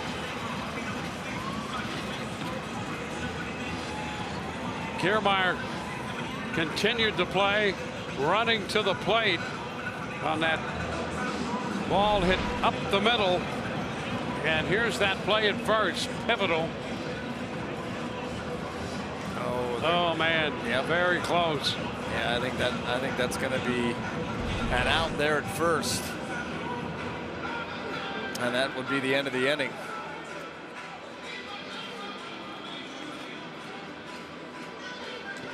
It looked like that ball right into the glove of Chris Davis as the foot was hovering above the bag. Yeah. We'll see. So that. Well, then you'd probably have to look at the plate too. That would be the 3rd out. I guarantee you, they come back and say that Mallix is safe. The Orioles are going to want to see the play at the plate. Yep. When that ball looked like that ball was in the glove as the foot was hovering, and you know this call went against the Rays, so that hurts their chances too.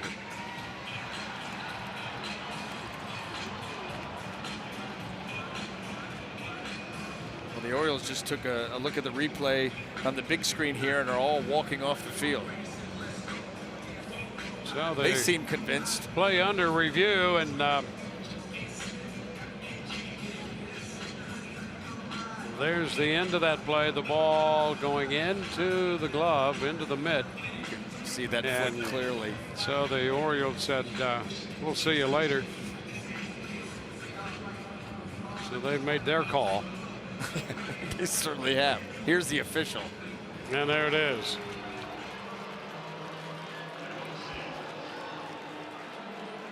So the Rays will settle for the tying run. It's 3-3 through 7.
Here's what's coming up tomorrow on Rays Live, the pregame show presented by your local Honda dealers.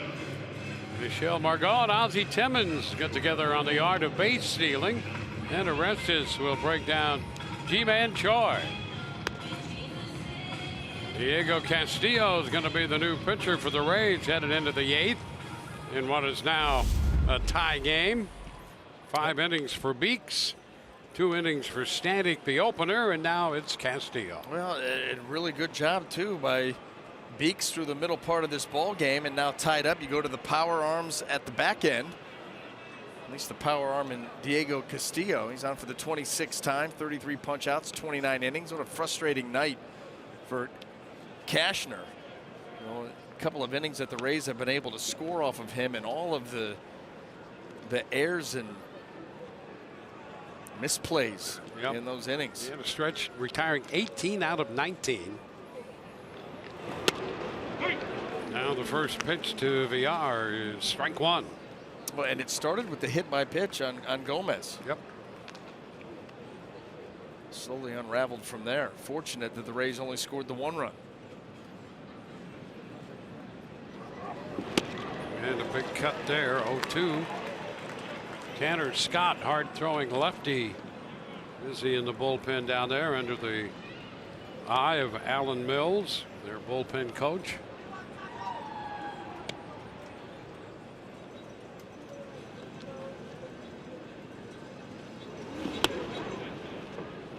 One and two.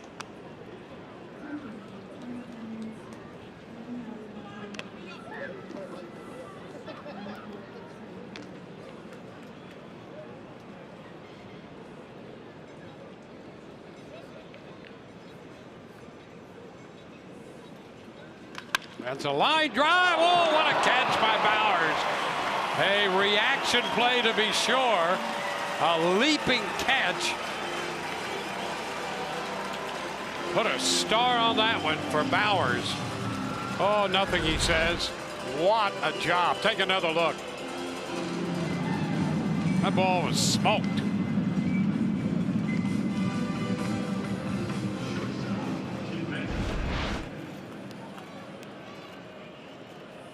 One away here in the 8th.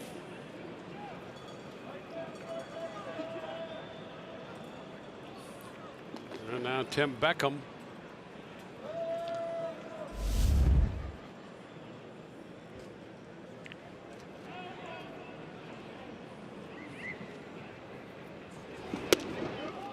Which is a strike.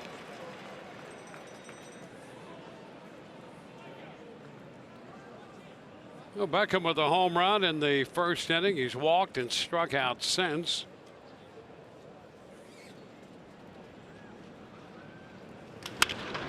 Sends a high popper right side. Gomez toward the bullpen. It's there to make the catch. Gomez right in front of the Rays bullpen. Well, you don't get to this point without the work that Jalen Beeks did through the middle part of this game. And that was the one mistake. Fastball up and away. Mark Trumbull's a strong guy. Outside of that, Beeks was outstanding. Just 2 hits, that 1 run, walked a couple.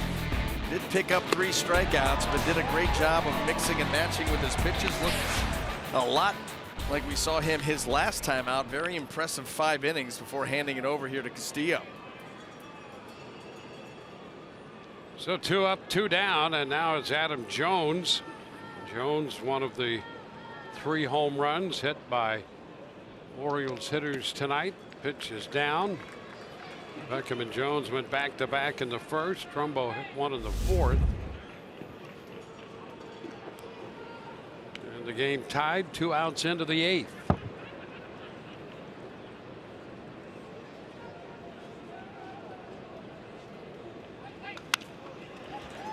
One.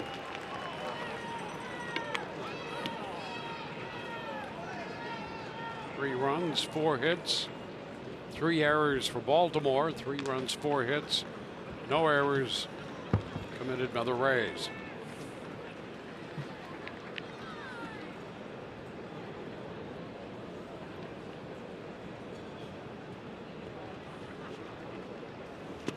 And a wave and a miss chasing that pitch.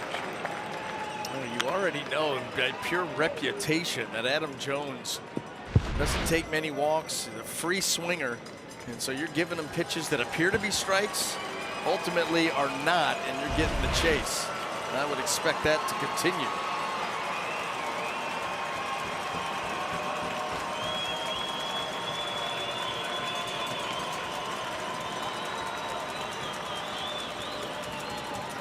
And a cut and a miss.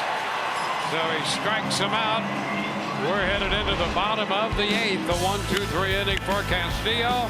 Matt Duffy will open the inning for the Rays.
Strike out 10 hitters tonight. Visit CanesStrikeout.com for a printed home voucher to take to Canes Furniture within 7 days and receive a coupon for 2 free tacos and chips at participating area Tijuana Flats locations.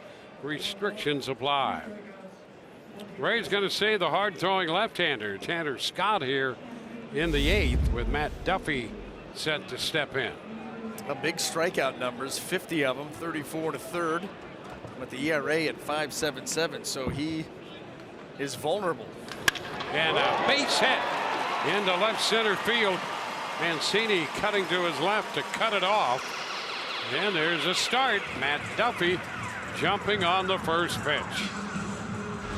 And you're right here at the top of the order, too. A fastball just catches too much plate. Matt Duffy, notoriously a good fastball hitter, lines it out there, and Rays are off and running again here in the 8th.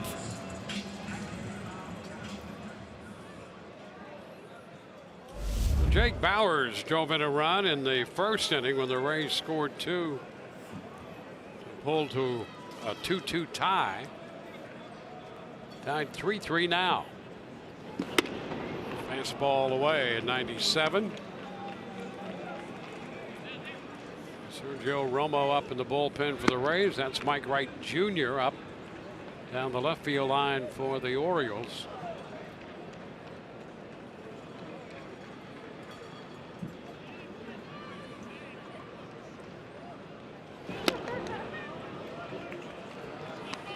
2-0. There's Romo.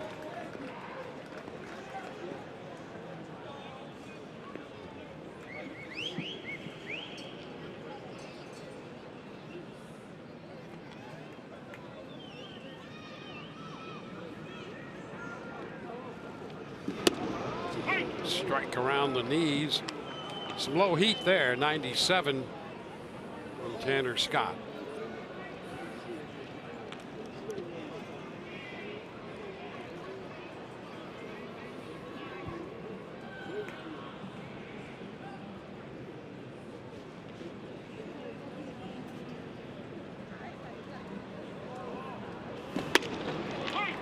And he gets the call there.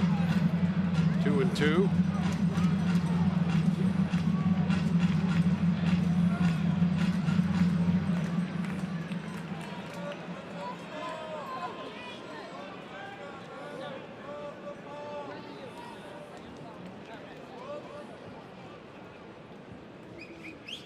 Inside. So the count is full, says Lance Diaz.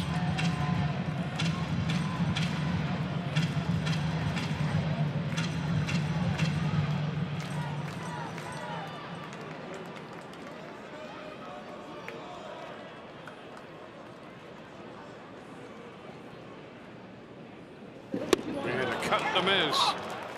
Bauers down on strikes. Now it'll be Joey Wendell. Probably had a pretty good idea what he's going to be getting here. 98 low rider, and right over the top of it, you can see the frustration right there.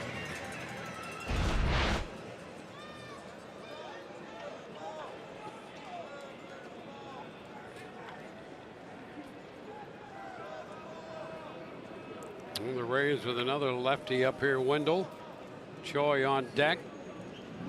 And a move to first with Duffy back in.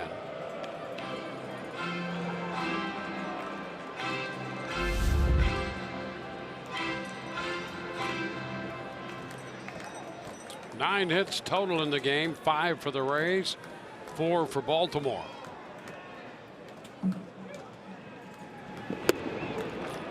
Cut and a miss by Wendell.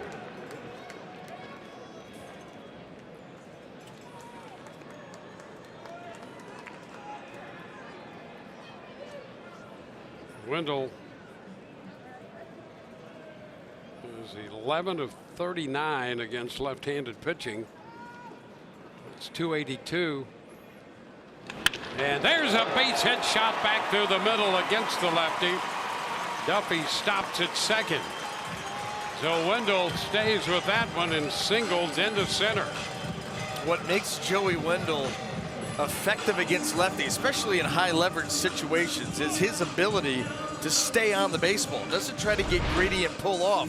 Thinks up the middle the other way. How about right up the middle right there? That shot right there brought Buck Showalter out to the mound and probably ends the night of Scott.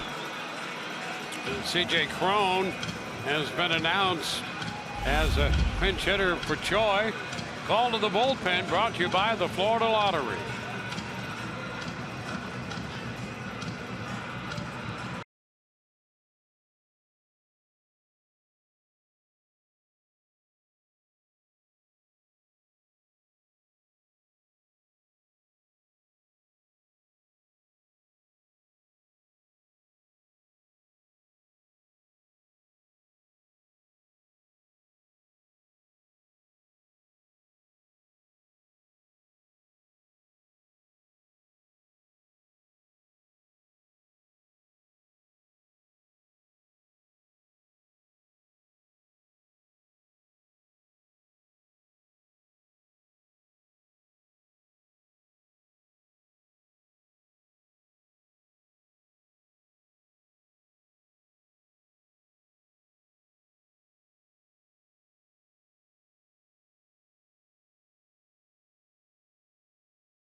$10,000 to $2 million.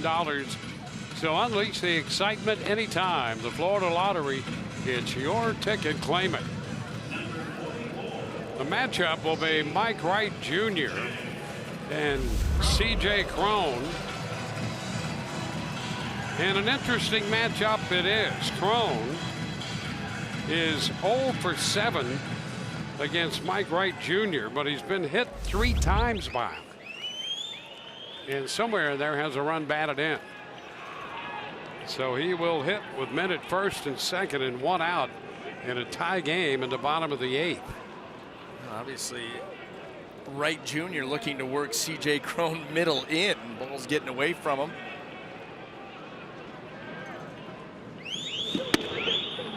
First pitch is a ball.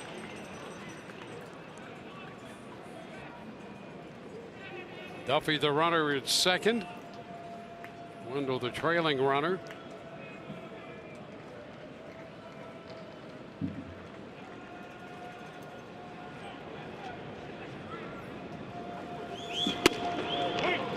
Strike, fastball away. 1-1.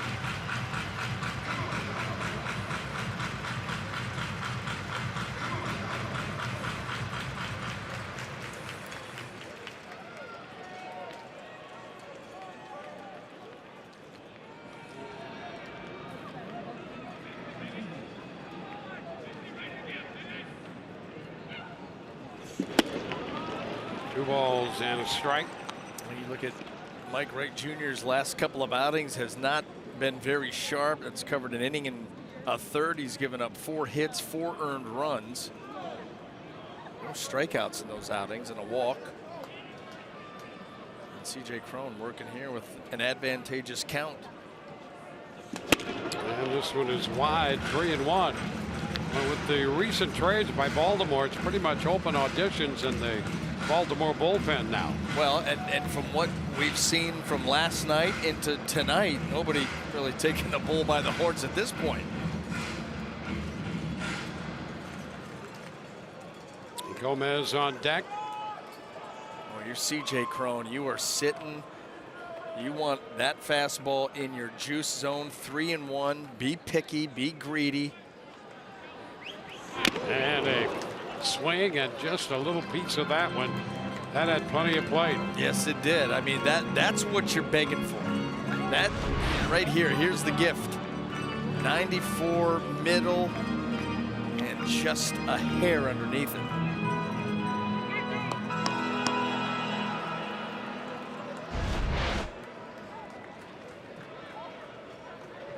Full count.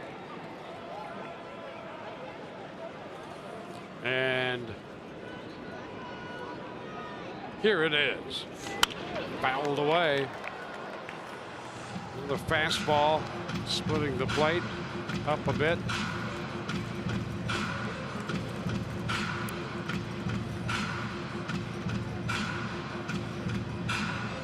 Duffy and Wendell the runners.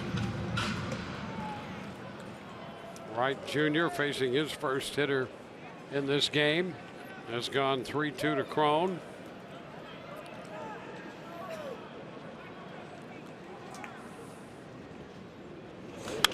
And a foul ball right back and out of play. Staying with the hard stuff.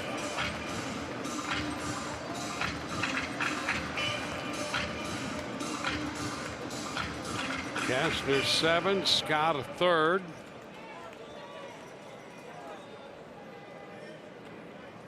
Now it's Wright Jr.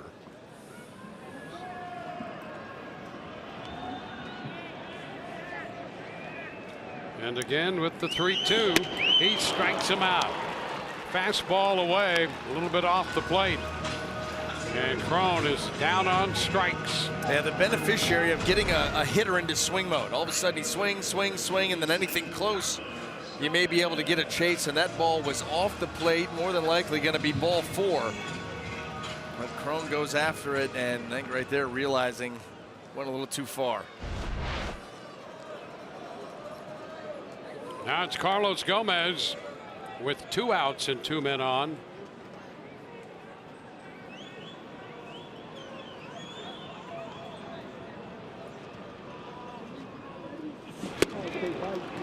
And he swings and misses on the first pitch.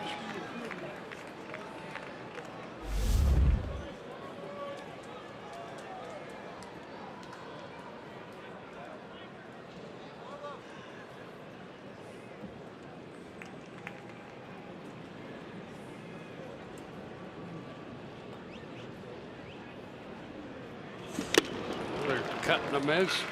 That one at 96. An old-fashioned challenge there from Wright Jr.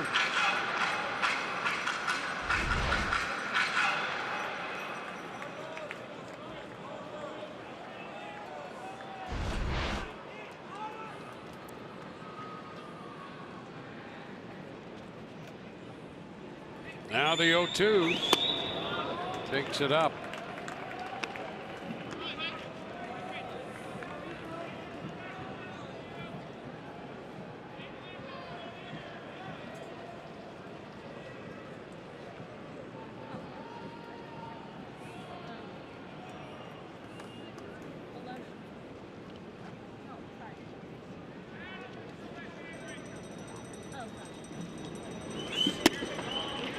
Two and two.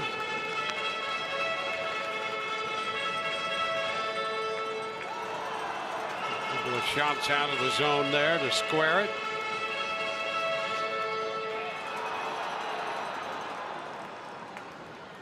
It's tied 2-2 after 1. Tied 3-3 after 7th. Tied 3 in the bottom of the 8th.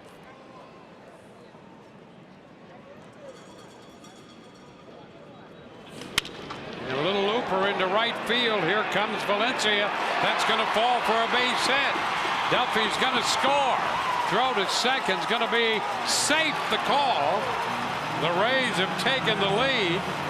Wendell goes to third, and somehow Gomez got in there to second base after dropping a base hit to give the Rays the go-ahead run. A base hit into right, and he winds up at second. I think that look right there on Buck Showalter's face said it all. How about this? Slider down and away, and he just goes out and slices this ball, shallow right field, base hit, going to score the run. Now the throw, there's Duffy scoring. The throw is in plenty of time to get Gomez at second, and Tim Beckham's got him in his sights and doesn't tag anybody. How about that? Boy, wow. I mean, that's clear as day. I mean, Buck can't believe what he's seeing out there tonight. It's hard to believe, really. Wow. And the Rays take the lead. They're going Give Gomez a double for moving up to second. And now a little pop to short. Beckham makes the catch to retire the side, but the Rays have the go-ahead run. It's 4-3 at the end of 8.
Ball game as this contest moves into the 9th. Carlos Gomez dropping what turned out to be a double into shallow right to drive in the go-ahead run.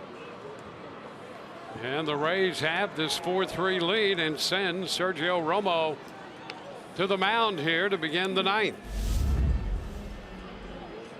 55th appearance, ERA 3.35, and that has been in a steady downfall. Pitch is a strike to Mark Trumbo. Castillo worked 1 inning. Romo with a 1.21 earned run average since the 1st of June. And he has really taken off. Really what jump-started him was becoming the opener a couple of games back-to-back, and then he has gone off since. And a foul ball off the end of the bat. That pitch breaking away. 0-2.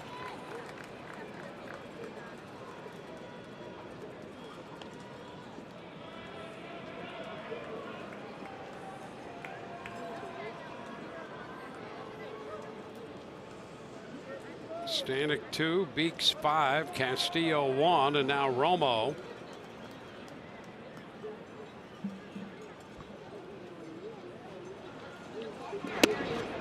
One and two. I mean, when you think about the opener days, that is the perfect formula for the Rays. Get 2 out of your opener, cover 5, and then go set up close. 1-1. Yep. I mean, this is set up perfectly.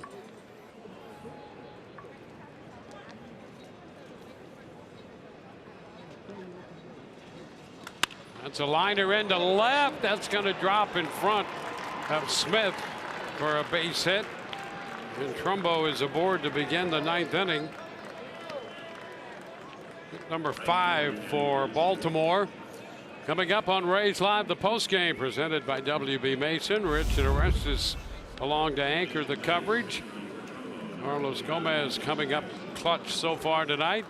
We'll have the Kevin Cash press conference and minor league updates from around the Rays farm system.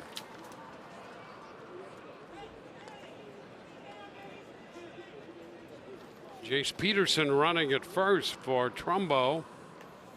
Danny Valencia is the hitter. Boy, he's been tough on the Rays through the years. And it doesn't make any difference what the uniform is. Keep an eye on Peterson.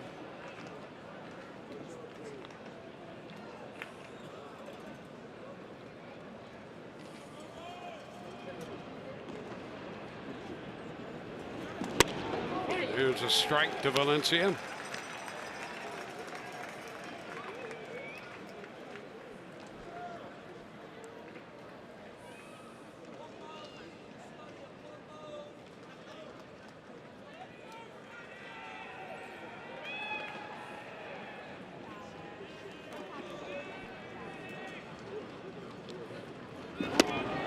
That one ran away from him.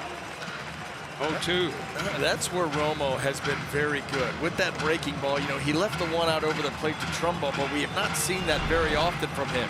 Instead, we've seen this: strike, strike, strike, start the swing, not a strike anymore. And he has been so good at the placement of that pitch.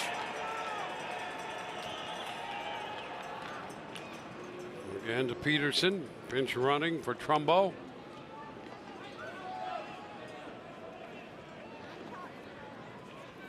Now the Rays involved in another one-run game here. They've had 4 consecutive one-run games.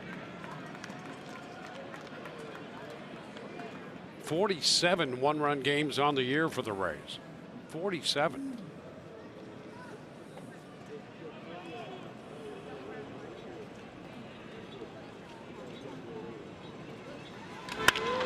This ball hit into center field and veering away from Kiermaier. One big hop. Peterson's going to go to third. It will be first and third with nobody out. So Valencia took that one away from the defense. Yeah, you had Kiermaier was pulled a little bit closer towards left center. Fastball misses its spot, and it's inside out right there by Valencia. Big leg kick. The ball gets into the zone. He pushes it out into right center, and you see where Kiermaier is going to start from. And then all of a sudden, he's got a lot of ground to cover. He did do a good job of getting it to it, getting it back in as quickly as he could. Kept Valencia at first. Joey Rickert will be the runner. So Rickert takes over at first. Peterson running at third. Trey Mancini at the plate.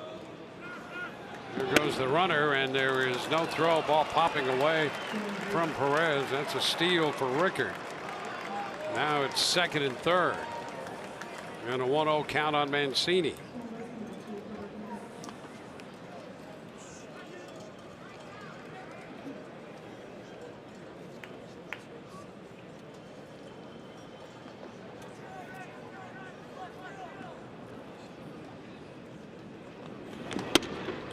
Wide to Mancini. 2-0. So a big spot here. Romo finds himself in second and third. Nobody out. And the Rays, you know, outside of Bowers over there at first base, they've got the infield back conceding the run, not wanting to give up the big inning. That's going to be inside. And it's 3-0 to Mancini. Just trying to make the perfect pitch as he's fallen behind here. Trying to initiate really poor contact. If you lose him, bases loaded, and you've got Force at any base and Davis at the plate.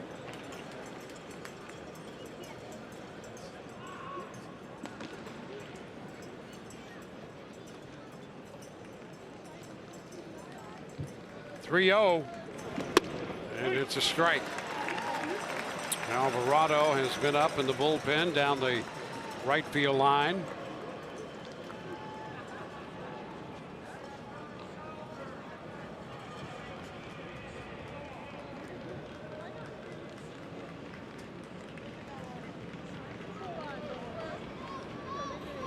And a shot back into left field.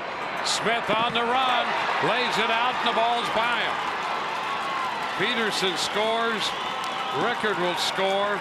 It's a double for Mancini, and Baltimore with 2, taking a 5-4 lead.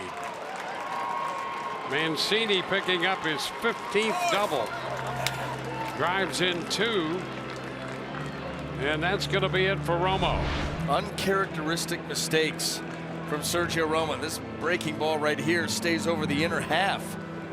And Mancini just drops the barrel on it. Malik Smith, everything he could to try to make a highlight reel catch, couldn't do it. Rose take the lead. So the Rays make the pitching change. The call goes to the bullpen, brought to you by the Florida Lottery.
It's 5-4.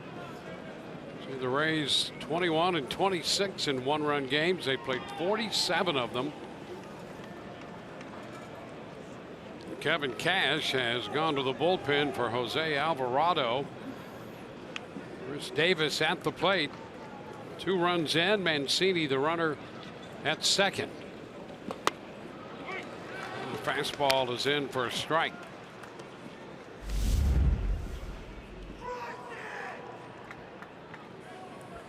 Davis 0 for 3, a couple of strikeouts. Ground ball to second in between. He's quickly down 0-2.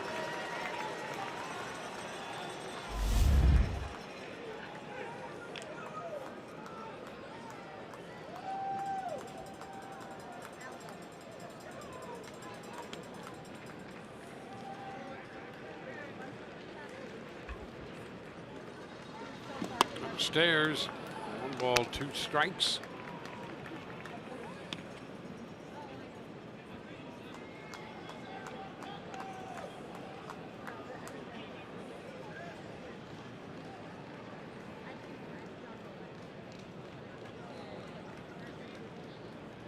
Three hits, 2 runs, charged to Romo, responsible for the runner aboard.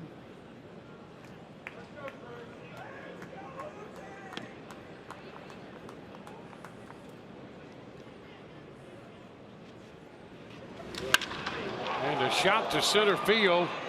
Kiermaier back to make the catch. A tag at second.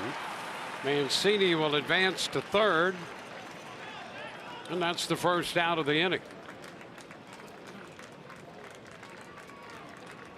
Well, Davis able to move that runner, and now the Rays will bring that infield in. You'd like to go into the bottom half of the 9th inning needing just a run. Try to cut off anything at the plate. Give yourself a better chance. And the matchup is Alvarado and Renato Nunez. Nunez 0 for 3 tonight. He was 1 for 3 and hit by a pitch in the game last night.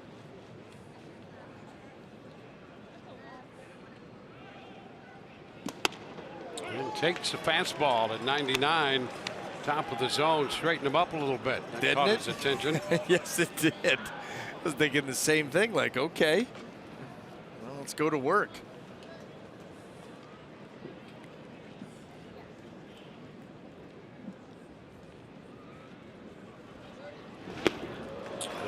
now out in front and over that 0-2. How about the depth on that pitch right there? Great arm speed by Alvarado. Great stuff. You saw the velocity, but the movement, the break on the breaking ball.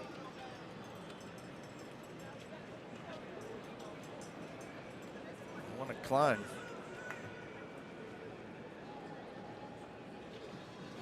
And it's foul back, fighting it off.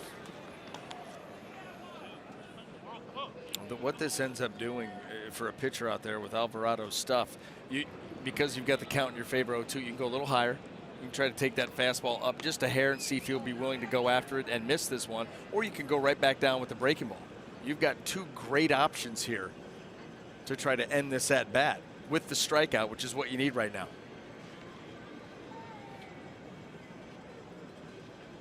And he strikes him out. Not sure that's exactly where he wanted that pitch, but it worked out nonetheless. That breaking ball stays up in the zone. He still gets that strikeout, and that's what he so desperately needed. So 2 outs now with a man at third. Caleb Joseph will be the hitter.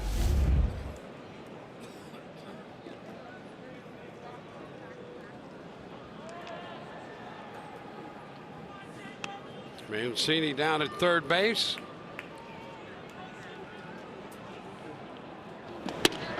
And a little late there for Joseph. Strike one. 98 from Alvarado.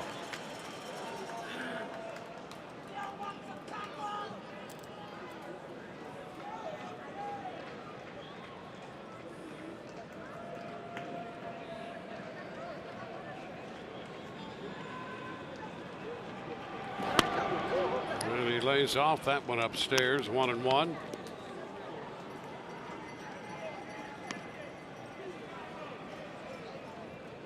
Well, the Rays have Adames, Perez, and Smith due up in the bottom of the 9th inning.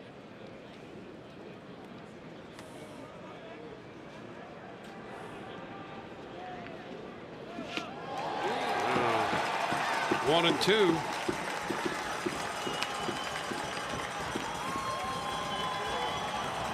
Look at the breaking ball.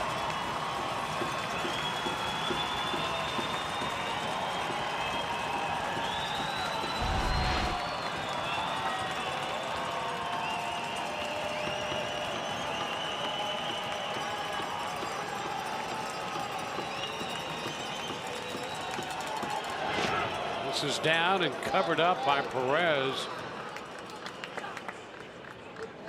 Wow, that's a challenge with that kind of stuff on the mound, whether it's the breaking ball or the fastball down there.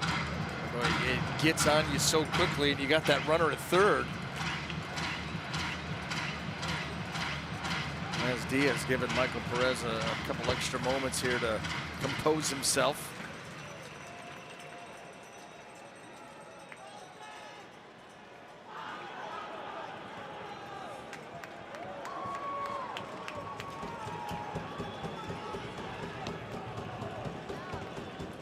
Two balls, two strikes. Ground ball, shortstop. Adames with the throw to first to retire the side. They leave a man at third, but score two to take the lead. It will be Willie Adames to lead off the bottom of the ninth with the Rays down 5-4.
great moment. We go back to last night with 2 outs in the 9th inning. It was Willie Adames connecting for his walk-off home run to give the Rays a 4-3 win.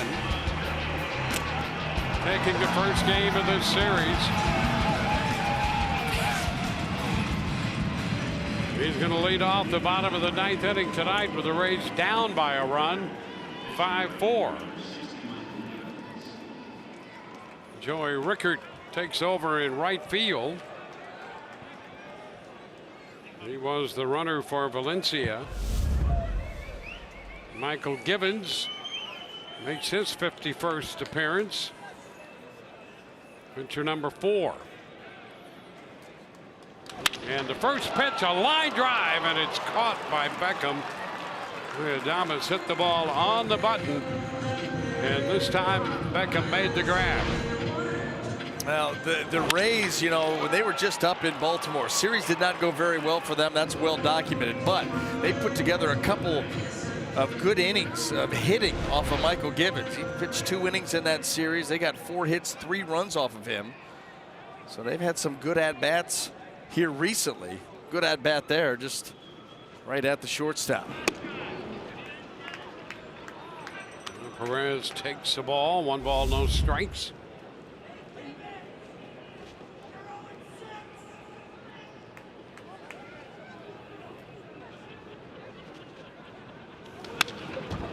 Right back, fouled into the screen, 1-1.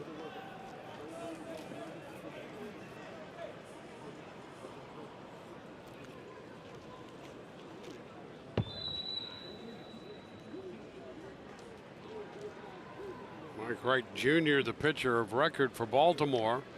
Sergio Romo for the Rays. Rays trying to change that in the bottom of the 9th.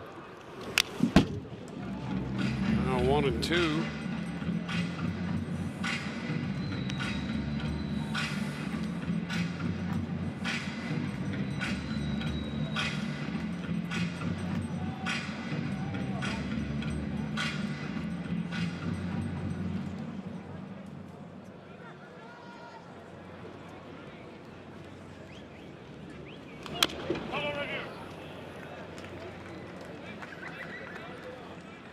Count remains a ball, 2 strikes.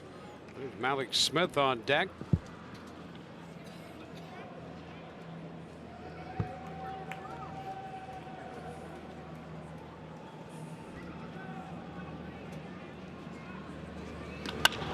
Fly ball into right.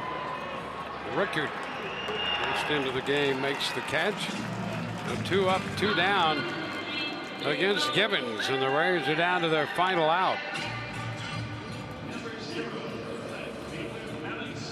Malik's singled and scored back in the first. He is 1 for 4 tonight.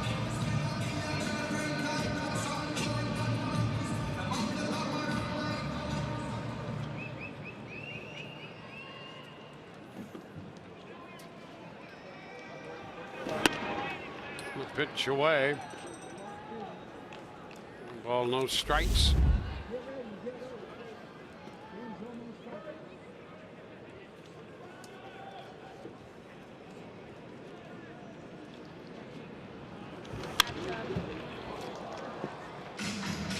Now 1-1.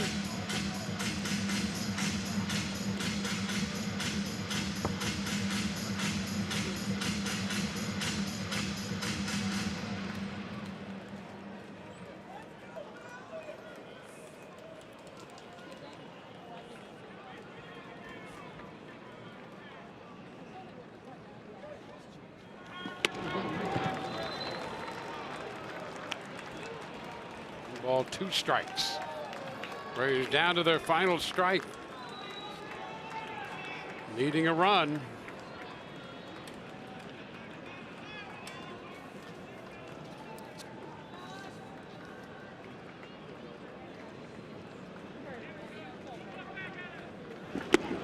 And it's down, 2-2.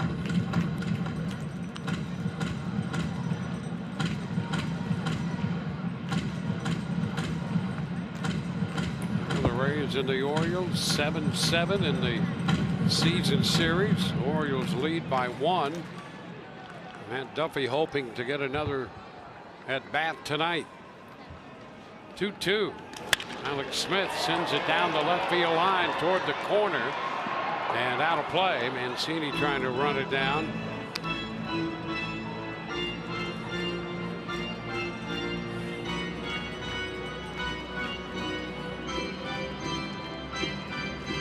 So one more souvenir.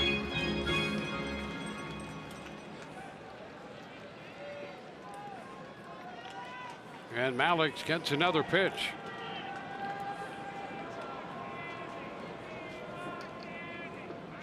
Ground ball right side. VR bobbles it, and the throw's not going to be in time. And the Rays are still alive. Smith hustling down the line, and the Rays get a base runner on the 4th error of the night committed by Baltimore. Have just not been able to get out of their own way, and credit Alex Smith for hustling, not giving up on this play. And by the way, that little bobble sharply hit ball to second, and he beat it easily. And Michael Givens, yep, been watching this happen all night. Amazing this team's in a position to win. So here's Matt Duffy, who singled and scored in the 8th.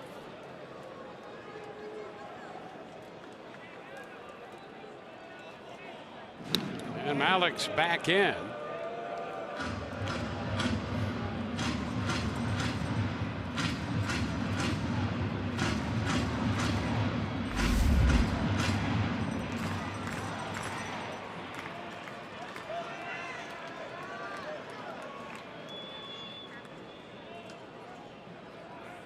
And again, a toss over.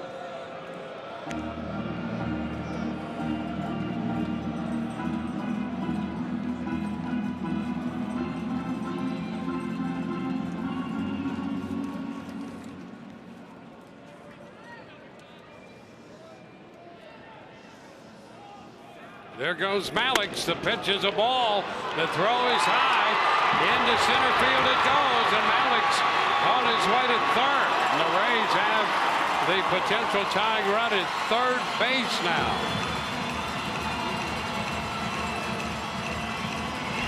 Well, you don't know what to say. Good jump there by Malik's. Here's the throw, a little bit high. And VR off of his glove out into center field. Malik's going to scamper to third, and now, boy,